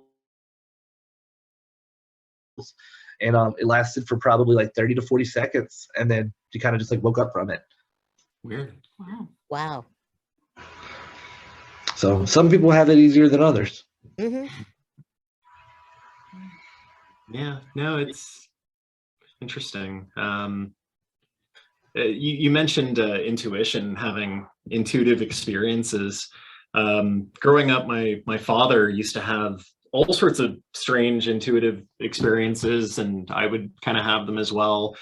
And apparently when my father, he was diagnosed with melanoma, and realized that, that he might not live to see his kids grow up. Thankfully, he survived it. But he apparently kept a small red book, like a journal, that was designed for me and my sister to read from after he's gone. And to this day, I still don't know where that journal is. I've heard it exists. I remember my mom talking about it, which kind of ties into a weird dream synchronicity story with Danielle. Do you want to? I didn't know if you wanted to talk about this or not, but okay. Yeah, go for it. Yeah, so when we first started seeing each other, yeah, so I'm trying to think of how do I say this. Okay, well, I was staying over at Chris's house, and it was Halloween, and I didn't know him that well at that point. I didn't know like his family history or anything. I knew his father had passed away, but I didn't really know any details, or like anything about him really. Never saw him, never saw a photo of him or anything like that. So Halloween night, I'm staying over, and I have this dream, and it's this man, and I don't know, I've had these dreams before, and it's like a visitation dream, and the people are always really like backlit almost, so you can't really make out details, but you can see like Silhouette. like what color, like a silhouette, and like what color their hair is, like kind of bold kind of details, but no features or anything like that. So yeah, it was this man, and he's showing me this book, and it's like a burgundy kind of book, and he's just like, you need to tell Kris, like he needs to find this book, like make sure Kris knows he needs to find this book is for him. And Really? Wow. yeah, and in this dream I'm freaking out. I'm like, oh, like this isn't like, not, I don't know who you are, I don't know, like this can't be real. First of all, like this is too freaky. Second of all, he looked nothing like Kris. He had dark hair, didn't look anything like him from what I could tell. He was wearing like a jacket, had this book, and I'm just like trying to wake up the whole time, like, no, like this is freaking me out. And then so the next morning I was like, well, I have to at least tell Kris, like just in case, the off chance. So I tell him, like this is kind of weird, but I think I had a dream about your dad. Does this mean anything to you? And he was just like, I have to tell you something. And yeah, she described what he looked like. I showed her a photo afterwards, and he had dark black hair. He started out when he was a kid, he was like almost like bleach blonde, and then it got darker, and then eventually went gray. So yeah, no, it was weird. She was able to describe him. Never met him, never saw a photo. I didn't have any photos of him up at my house or anything like that. So, and now that I know it's like real, like it's like, oh, I wish I had asked where it was. Yeah. So I've looked through that house. Nobody in your family knows? Sorry? Oh, I said nobody in your family knows? No, unfortunately, my mom passed away from COVID last September, so she would be the only other person. I think you asked her, and she didn't know. Yeah, she didn't know. I've got some ideas of where it might be. I've when we were at my mother's place cleaning it up, I did find a Playboy from 1978 in the ceiling, and that was pretty cool. And that was even before my parents bought the house. So I'm like, my entire childhood, this has been above my head in the ceiling. But no book yet. Well, I'm sorry to hear that. I'm sorry to hear that. Cheers. Yeah. No. But yeah, so were y'all gonna go ahead and like kind of get more into ITC at all? Like, is that where you were going with that? After they're talking about Ouija boards, you were talking about maybe doing more types of communication. And then right before you were talking about soldering and all that, were you talking about like, ITCs, like using electronics or what? Well, one idea that I've had for a while that I want to make happen, and I've done smaller proof of concepts, is, if you go to a paranormal investigation, they have, say, a K2 meter or EMF meter or anything like that. They're always using it from one location. Most investigators will have a cell phone on them or something that can create radio signals, which could be picked up by this. I think thing is making almost like an array of devices that can read EMF levels, and then taking that data and visualizing it. So we could easily wire up just pretty much a copper wire antenna and a resistor hooked into a circuit and use a microcontroller. And we could put LED lights on it to show the amount of activity that's happening there, electromagnetic activity. But I'd also like to pull that data in so we can visualize it on a much larger level. So hopefully we'll be able to see what may be causing that, how that activity moves around the room, if it does, if we can visualize anything. So that's kind of the idea that I'm going with, is a EMF sensor that is over a larger array of sensors that will hopefully present data. Kind of a grid. How would you compare that to an EDI? Sorry, EDI? How would you compare that to the EDI Plus? Yeah. I'm not familiar with that, sorry. Okay, let me see where mine is. It's actually, you can actually download the graph too. I'll be right back. I got mine right here. Jessica. Yeah, the EDI. Can you put my EDI? Intercom system. The EDI, yeah, it does. It has a barometer in it. It has the EMF detector. Golly, I think it graphs everything and puts in. But Carrie knows better than I do. Get this light off. It's like I'm getting glare everywhere. Is that better? Yeah. Mm-hmm. Okay, so it's going to monitor and graph vibration, milligauss, EMF, doesn't it do barometric humidity, temperature? Yeah, barometric pressure. And here's where you put your SD. They have a actually, Ghost Stop just actually came out with a with the free downloadable graph you can do, and you can download it onto your phone and your computer. And basically, once you measure everything on your EDI Plus, you would take your SD card out and you would put it into your computer, and you can use their graphing system. It's free, and it maps all that out. Interesting. That's cool. Yeah, it reminds me of a meld meter, but it's a lot more. I mean, it graphs it. You know what I mean? So it's just kind of right. less tools in one pocket. Yeah. Yeah, definitely. But it'll record everything. Yeah, it's cool. But yeah, I mean, there's definitely a lot you can do from what you're talking about. You can expand on that and go off to.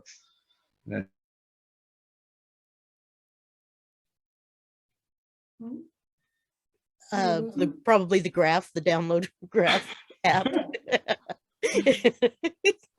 Yes. So, And I think they run about $300 to $400, maybe a little more. geez. So they're pricey, but then again, you get a whole bunch of stuff in one. It's kind of it's on my wish list out there. Okay. Mhm. No, just as we've been getting more and more into electronics and working with various sensors and that sort of thing, to make some of these devices, and not to discredit any products mentioned or anything, but it's not that complicated to make devices that would do the same sort of thing. Reading in barometric pressure, that's like $1 sensor. So that's my joints will do it on their own. So why yeah. Yeah, my knees or my back. Exactly. Yeah, my hands. Yeah, so I think just exploring that space, to try developing devices on our own and maybe even make them more accessible to people. It's when you take apart a fancy meter like that, it might just be a couple of dollars worth of electronics that can easily be manufactured, and Right. so we'll see. We've got some ideas. That's Yeah, fantastic. this thing has been like sold out like for like a year. I finally got one and it sold out again. But yeah, environmental detection instrument, graphing data, and logger. It's more than an EMF. It's all in one ghost hunting tool, and EMF meter with sound and dual readout, data logger and graphing of all readings, ambient temperature, vibration sensor, pressure, humidity. It'll record the whole time. You can flag your timeline for special reviews. But yeah, it's really cool. Cool. But yeah, like you said, you got to watch where you buy a lot of your products from. Yeah. I seen a company on a Facebook group, and they're just like scamming people left and right, taking in orders for this, taking in orders for that, and none of it's real. Yeah. There's a lot of scams out there. Oh yeah. We've also been noticing people that may be psychically gifted and have a presence online. We've now got people messaging saying, "Hey, I'd love to do a reading for you," and it's their username with a 1 next to it. So they try to get you to go on WhatsApp or Cash App, Venmo, or whatever you guys are using down there. But yeah, we just got a message from somebody like that today, and it's This is clearly legit. It's very real. We should definitely get the reading done. Oh yeah, definitely. yeah. So just be cautious of what you see out there. Try to find trusted, reliable sources for anything like that. If it's too good to be true, it probably is. Mm-hmm. Exactly. Yeah. Dealt with that this week too.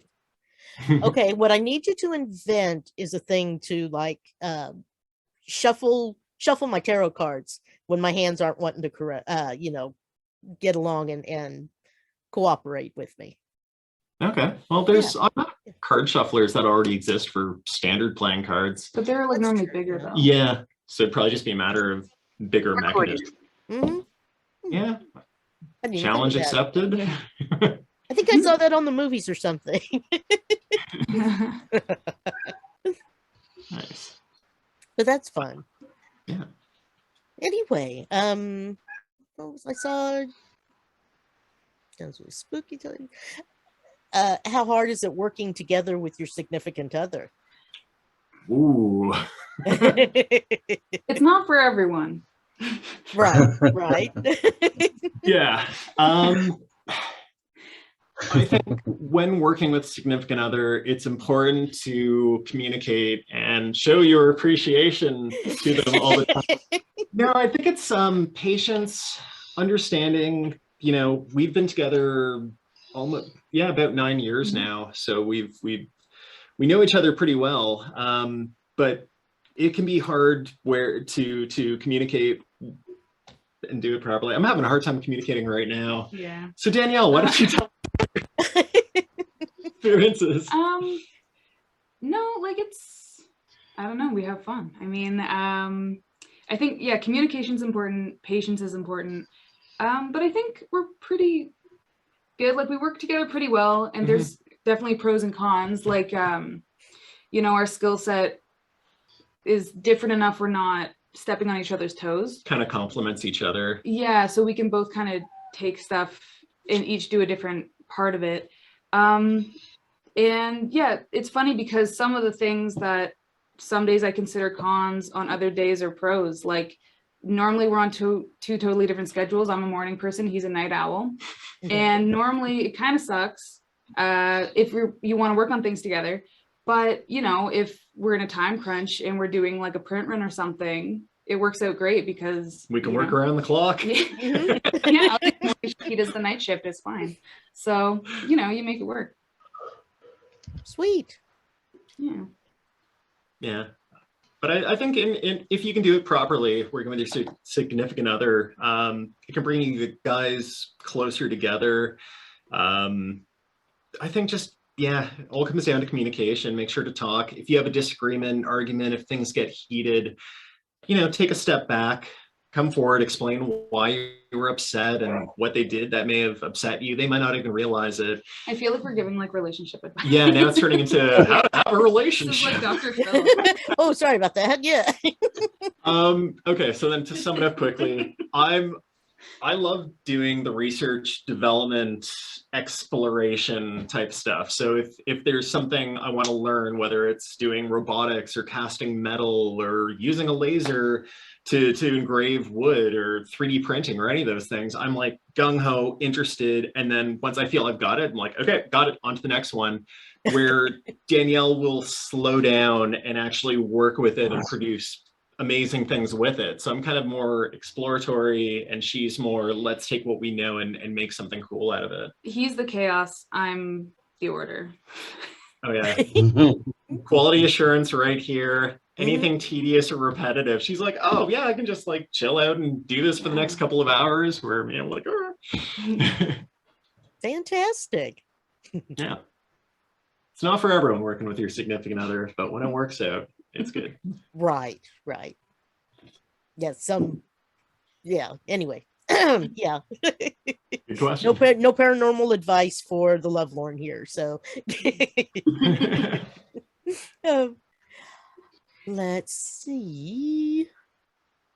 Okay, well, Terry, what I think Jessica she asked here in the chat, what are your backgrounds and how does it correlate to your interest in the paranormal?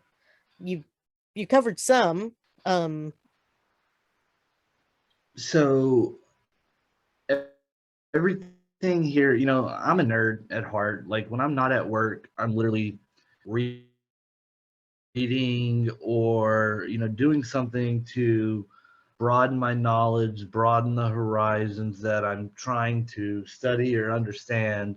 You know, I have so many books on literally about every part of the paranormal. I'm about to start. So I have a master's degree in psychology. Oh, wow. It's in applied behavior analysis. And like one thing, like my theory that I've come up with is, you know, knowing the history of a spirit is so important, because how the spirit acted and how it acted as a human is one thing I'm noticing is how it acts as a spirit too. So if you ask its relatives, you know, how was he? What did he answer to? What pissed him off? What made him happy? You know, you can use all that to your advantage, and it's better than provoking a spirit, you know? So Absolutely. to kind of get on that, you know, like I want to know everything about this. It's not just about ghosts. It's not just about demons. It's not just about Bigfoot. You know, this is something a lot bigger than all of that. Synchronicities, I think, tie into it. I think the earth, you know, the magnetic fields that we have around this earth, you were talking about Skinwalker Ranch earlier. You know, anywhere you can pull up any map, and anywhere that you see large amounts of quartz crystal, or big deposits like that, or, you know, limestone, or just like in the mountain ranges, like Mount Shasta, or even, you know, Sedona, hell, even Kentucky. You know, they have the Mammoth Cave system has, I think, the largest crystal quartz deposit in America. in Mexico in the Zone de Silencio. You know, it's these areas that are so magnetic and have such strong gravitational pulls. That is where the paranormal is coming in, and that's where those veils cross. You know, and everything that I have here is basically dedicated to that in one way, shape, or form. Old stories about Solomon, stories about, you know, unlocking your dream vision and the secret. And, you know, I've been reading this one right now, Strange Frequencies, which, you know, talks about your energies and just everything that you can do with them, you know, how positive affirmations affect your life. You know, people ask me what religion I am all the time because I grew up Southern Baptist, but, you know, if you hear me talk now, I'll talk a lot about energies, I'll talk a lot about spirits, and obviously I believe that there's a higher power out there. You know, I don't think there isn't.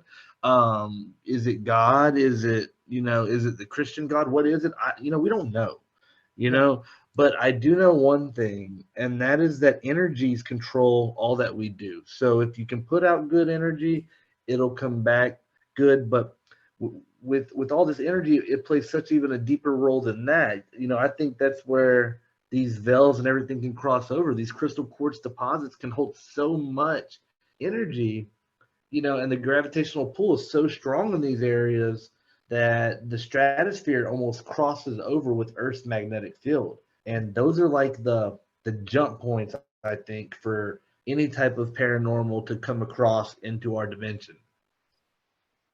And the conjunction with ley lines. Does that all tie it all back together, or no? Oh, it's and oh, absolutely. And then even to tie it further, any type of liminal area, you know, bridges, that goes back to the Mothman. You know, bridges, whenever you have, I mean, look at all the old towns, how, you know, where you have your most haunted towns. You have a town, then you have a bridge, then you have another one. And it's something connecting, conjoining two things that shouldn't be conjoined. That's why a lot of hauntings at homes have Jack and Jill bathrooms. They lead from one bedroom to another, and it's these liminal spaces where all this stuff happens. And the correlation is, if you've never looked into it, look into it because it'll blow your mind. But yeah, I'm a firm believer in that, and ley lines play a huge role. I still have yet to find a really good map of them. Cindy knows. I just, you know, if I'm curious about it, I go, "Hey, Cindy." Call Cindy. Yep. Yeah. Well, shoot, if I get to make it with you in May, I have a couple things I can bring you and show you. I have a couple books that I think actually I found them from Greg and Dan in Newkirk on Hellier. They were it wasn't one of the major ones they were talking about, but it was a book that they had mentioned, and I'd looked into it, and it talks about that. It talks a lot of folklore, but it talks about a lot of ley lines. And you know, one thing we know about lore is it stems from some truth. Absolutely. Yep. And I love lore, folklore, the old ways, all of it. I love learning about it and absorbing it, and kind of, yeah. I enjoy that. That's one of my favorite things, just learning about all of it. I'll listen to podcasts by myself, not turn on the TV, and just listen to like. Speaking of lore, that podcast, I love it. Oh yeah, that's a great one. But yeah, there's all that stuff. It works. But I want you to say that about Mystic Moon Café too. So okay, yeah. I've been saying that. Everybody hit the like and subscribe button. Okay, I don't know if I'm getting. My eyes are a little wonky today, and I don't know if I'm getting a little floater or if there was an actual little gnat buzzing around here. Or something else. No, you touched on talking about magnetism and you know, magnetic fields. Yeah. And I wonder, you know, activity like that, is it necessarily paranormal, or could it be magnetic field induced hallucinations or influence. Absolutely. I know I've been experimenting with using magnetic fields to treat depression, and you hear stories about a family that thinks their house is haunted. Turns out it's a carbon monoxide leak, and so So I'm wondering if how much of that stuff, not to say it's not real or anything like that, but just to think both sides, how much of that is actual paranormal activity and how much of it is kind of a natural phenomenon of magnetism and I've been asked that before. Oh, go ahead. Or a very similar question, and my response to that is this: could you be right? Absolutely, and I could be 100% completely wrong. But one thing, once again, let's go back to science. What we know that our bodies are made up of what percentage of water? 80%. We know that the moon, we know that the moon affects the tide, and it pulls waves further onto the earth. So if the moon's gravitational pull can affect our oceans, I would imagine the moon's gravitational pull can do a lot to a human body. So I think we're constantly dealing with magnetism and gravitational pulls, which it kind of makes me, that's why I steer away from that. Now with the gases and the hallucinations, I completely agree. But I mean, we deal with water and magnetism every day with the moon. Yeah, no, and I remember growing up, my mom would always say, "Oh, it's a full moon tonight. People out there are going to be crazy tonight." Yeah, just kind of took that as fact, and people are a little. No, I think that makes sense. A little crazier on full moon nights. So. Full moon tonight. Yeah. Lock your doors. Worm time? Yeah. Definitely lock your doors. Well, unless you're leaving bait out for the dog man, who is my absolute favorite. So is that your favorite cryptid? Dog man? Dog man? Dog man, yeah. Why? Go ahead. Because it's different than a werewolf, but yet similar. And that's the Rougarou. No, it's not. It's not a berserker werewolf. No, I think they're ancient spirits, ancient guardian spirits who kind of protect some of the old indigenous places of not worship necessarily, but the sacred places and maybe burial sites and just things that ought not be messed with. There's really never been any attacks that have been done per se, because you get your drunk farm boys out there on moonshine, and they see something big and scary with glowing red eyes in the dark, and it fits the description of a dog man. They trip over themselves, fall, oh, I was attacked. Well, okay, were you attacked? It's kind of like the Ouija board and, attributing a car wreck you get into afterwards to a spirit following you. It might just be bad timing on somebody's part. I think there's two sides to each coin on like the magnetism part. The EMF fields, golly, they can cause the hallucinations. They can be caused by faulty wiring in your house, old wiring, bleeding through. It doesn't necessarily indicate a ghost, but it's good to have the capability to map it, so you can say, okay, yes, this is definitely, you're wiring, you're too close to the power lines, you're over a natural gas duct of the earth, or anything like that. So your scientific goes so far, and then the rest kind of comes in. I'm all over the place. It's that damn moon, isn't it? No, it all goes back to experimentation. You're right. You're exactly right. Yeah. And that's kind of what I was getting at earlier. We're at a time right now where there's no answers that are for sure. We have the ability to find these answers. Or do we?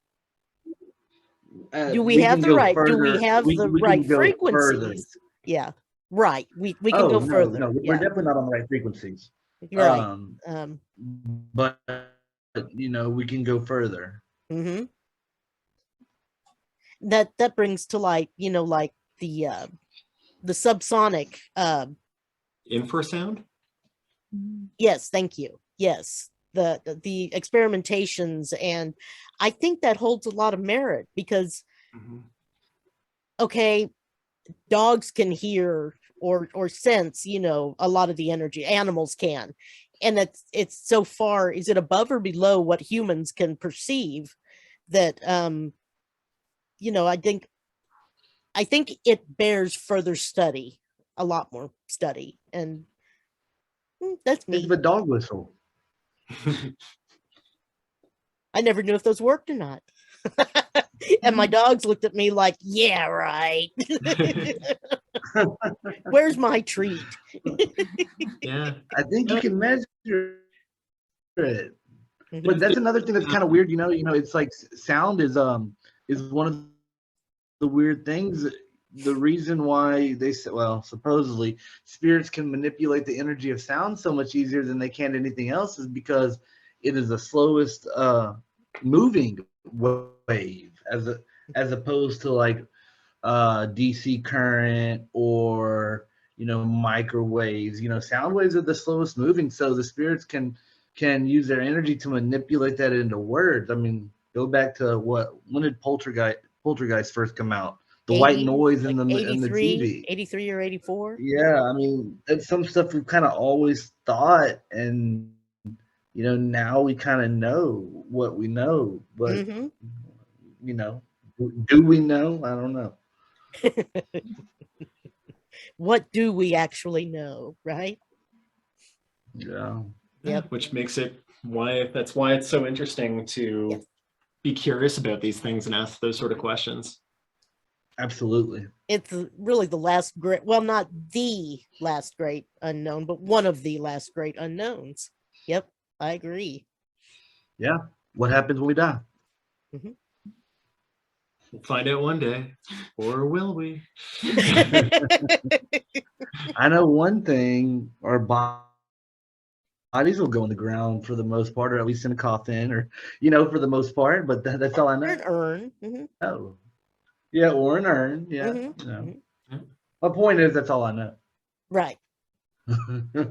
Right. The body will eventually expire.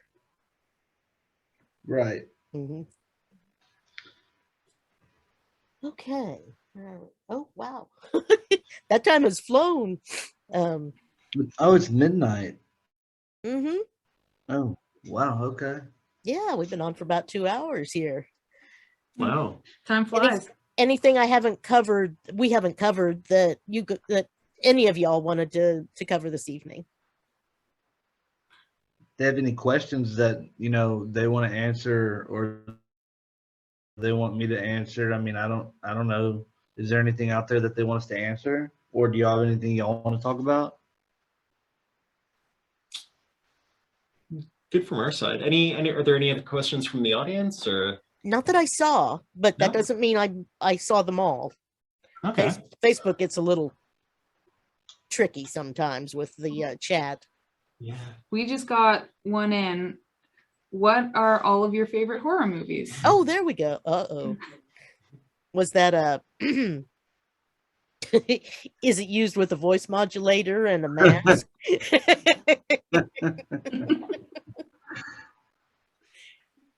Favorite horror movies?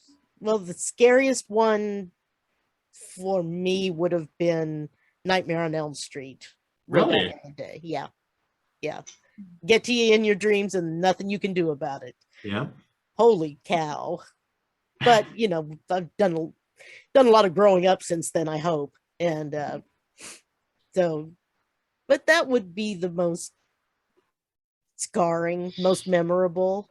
Poltergeist was great and it was scary as heck, but Freddy Krueger, man, he was, oh my goodness.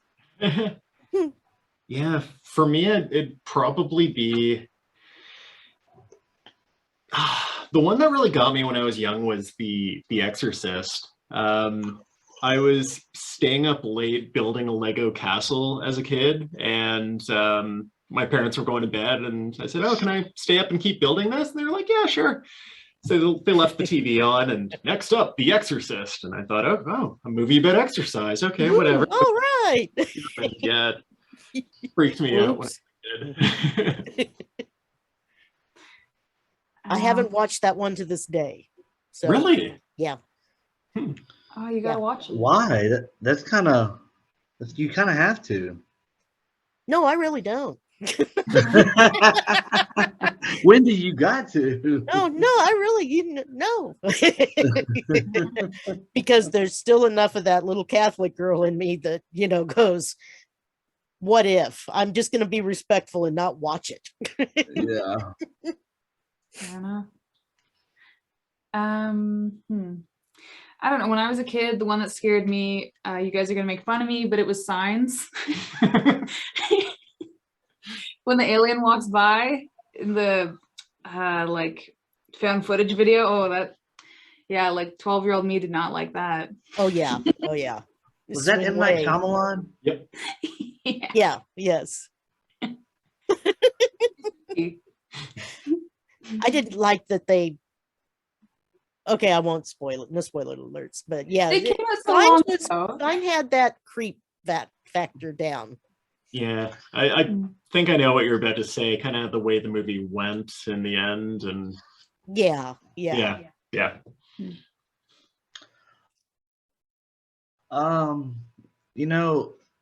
13 Ghost, House on was it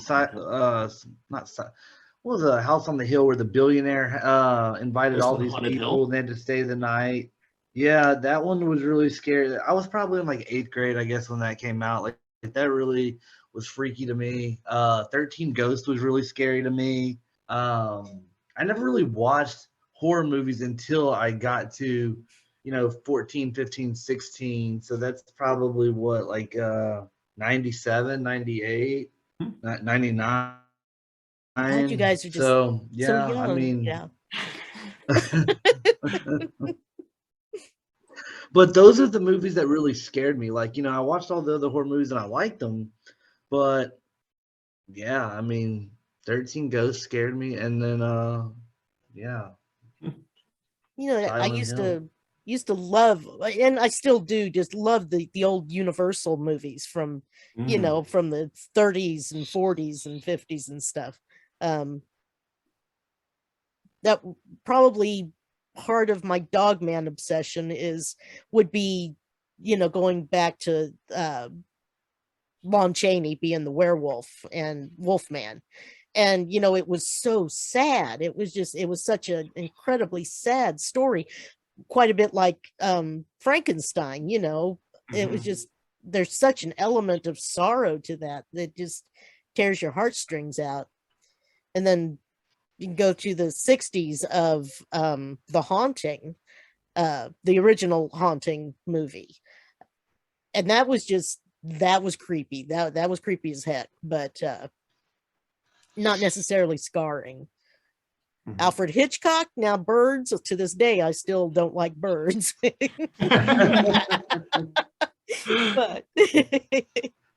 what about The Omen? Oh yeah, I watched that. That was a creepy little show there. Yeah, I was in middle school. We watched that at a friend's house. He lived out on a farm, rural farm, by himself. Well, by himself. He's the only child. Mm-hmm. And he had a pool house that was out there by himself. And we watched that movie for his birthday. I didn't sleep at all that night. Mm-hmm. Well, then there's Children of the Corn. Yep. Yeah, if you want to go to Velisca Axe Murder House, you're definitely going to drive through some cornfields. And I think there's like 8 or 9 Children of the Corn sequels as well. Right. But yeah, no, I was raised on horror movies. My mom and my sister used to rent them all the time, and I was like way too young to be watching them. But I remember watching like Pet Sematary with my like fingers in my ears, my eyes closed. Like, no, I saw it. It was a good movie. But yeah, I'd be like scared of that stuff when I was a kid, and then now that I'm older, and it's more fascinating. Just I think like psychological horror and more spiritual and paranormal and that sort of thing. Sure. Not just- Speaking of sequels, did y'all watch the new Scream? Yeah. No, No, not I yet. haven't seen it. Yep. I haven't even seen the original. Oh my. Oh. Okay. There's a lot of blood. Well, in there.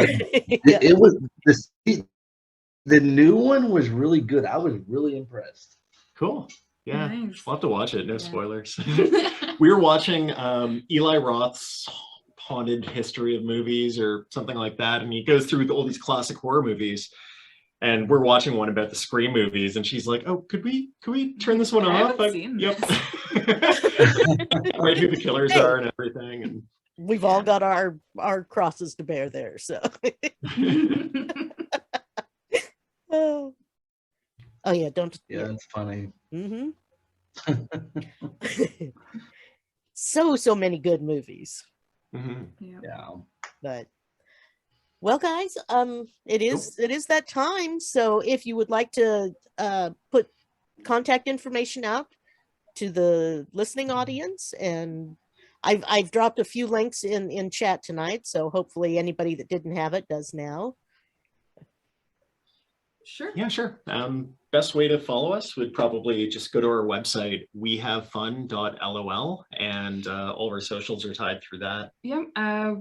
We have fun on Instagram, Facebook. Actually on Instagram, where we have fun official. We have fun was taken. Oh man. Yeah, we have fun on pretty much everything. If you search it, you'll find us. Yeah, Okay. yeah, and Eric? Yeah, That's that's cool. I'm definitely gonna check y'all out. cool. Yeah, no, and feel free to reach out if you guys have any questions. Outside of the paranormal, we're working on a whole bunch of stuff. We're doing 3D printing. We're manufacturing things. We make all sorts of stuff, so we can do a show and tell for hours here, but best way is just get in touch with us or watch our socials. What else do you have? Oh man. Do you want to show Spooky Kitty? Where's the light one? Oh yeah, that one's still downstairs. Do you want to talk? You want to show the? Oh wait, no, here it is.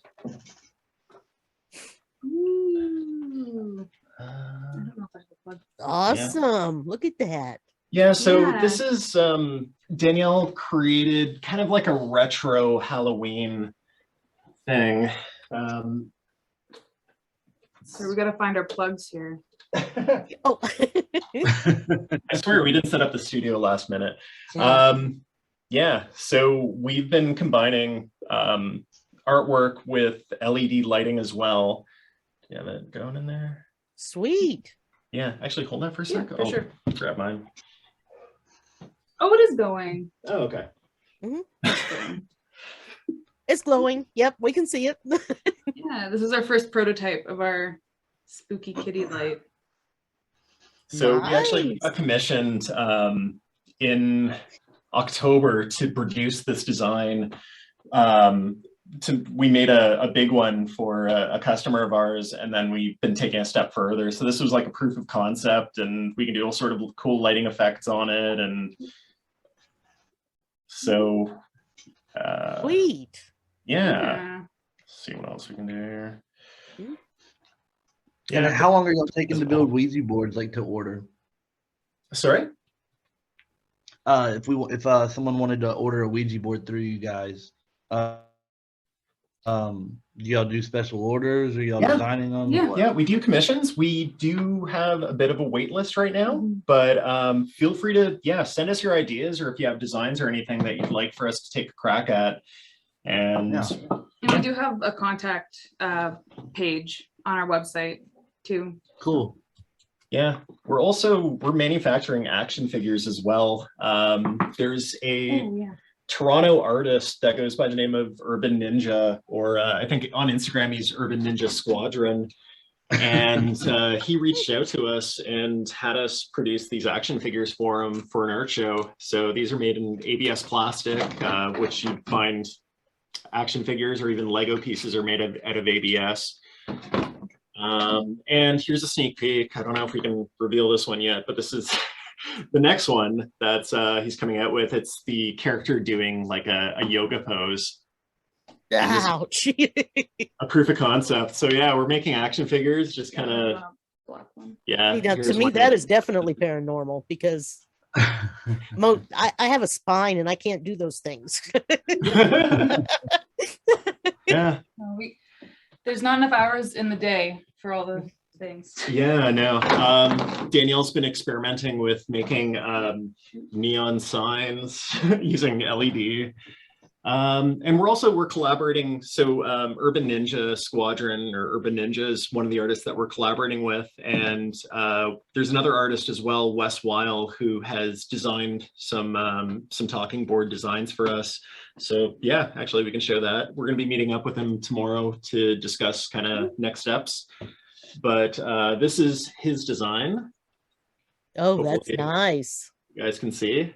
Mm-hmm. And we've been following this guy for a while. He's got really cool artwork that he does, a lot of skulls and that sort of thing. So he sent us this design. We put it together for him, and we're going to meet up with him tomorrow. So you guys might actually see these on the site if you're interested. And the skateboards. He does really cool skateboards. Oh yeah. I think if you look up, I think it's Warlock Skateboards. Wes Weil, Weswhile. I think it's Warlock Skateboards. He designs amazing skateboard designs, so definitely check him out. Yeah.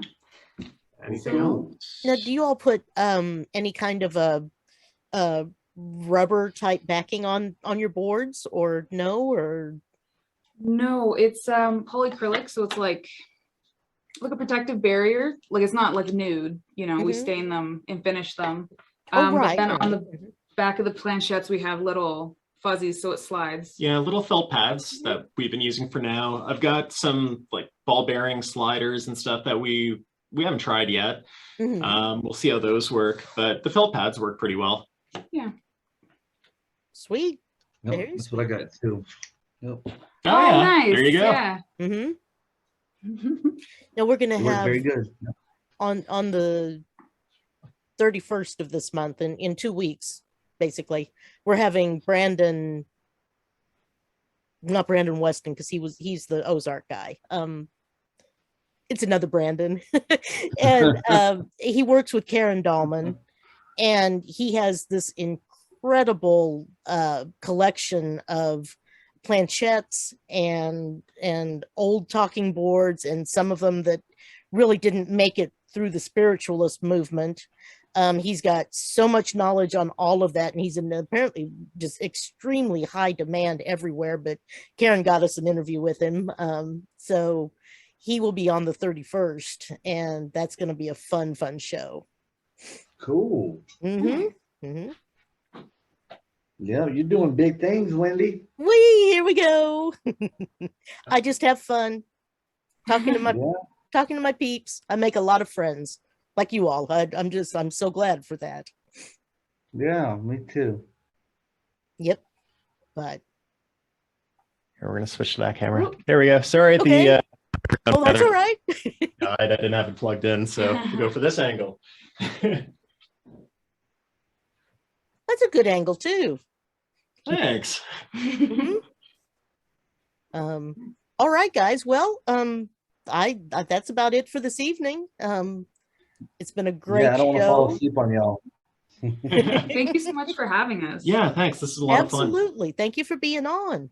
Yeah, the graphic design for the show tonight was done by Danielle and Kris. And Terry, thank you for hopping in here, and it was good hearing your stories and what happened at the Demon House and everything. I'm going to call it the Demon House just for lack of a better expression, but I don't know what else to call it. But anyway, I hope everybody has a great week. Sorry. Oh, no. Oh, okay. I was just saying, we'll see what happens with that. Yeah. To be determined, right? Yeah, for sure. Everybody, try to keep keep Ukraine in your thoughts and prayers, and those poor people are fighting a fight that's been going on for a long time. But anyway, I hope everybody enjoyed the show. Like I say, click subscribe or follow or whatever, and I'll have this up. I'll have the recording up on YouTube, and probably I'll put it on the podcast too, and with all the links to everybody, and so they can check it out. Yeah. Awesome. Nice. Thanks so much for having us. Absolutely. Yep, Thank you thanks. all. And well, with that, I think we will call it an evening. Good night, everybody. Night. Night.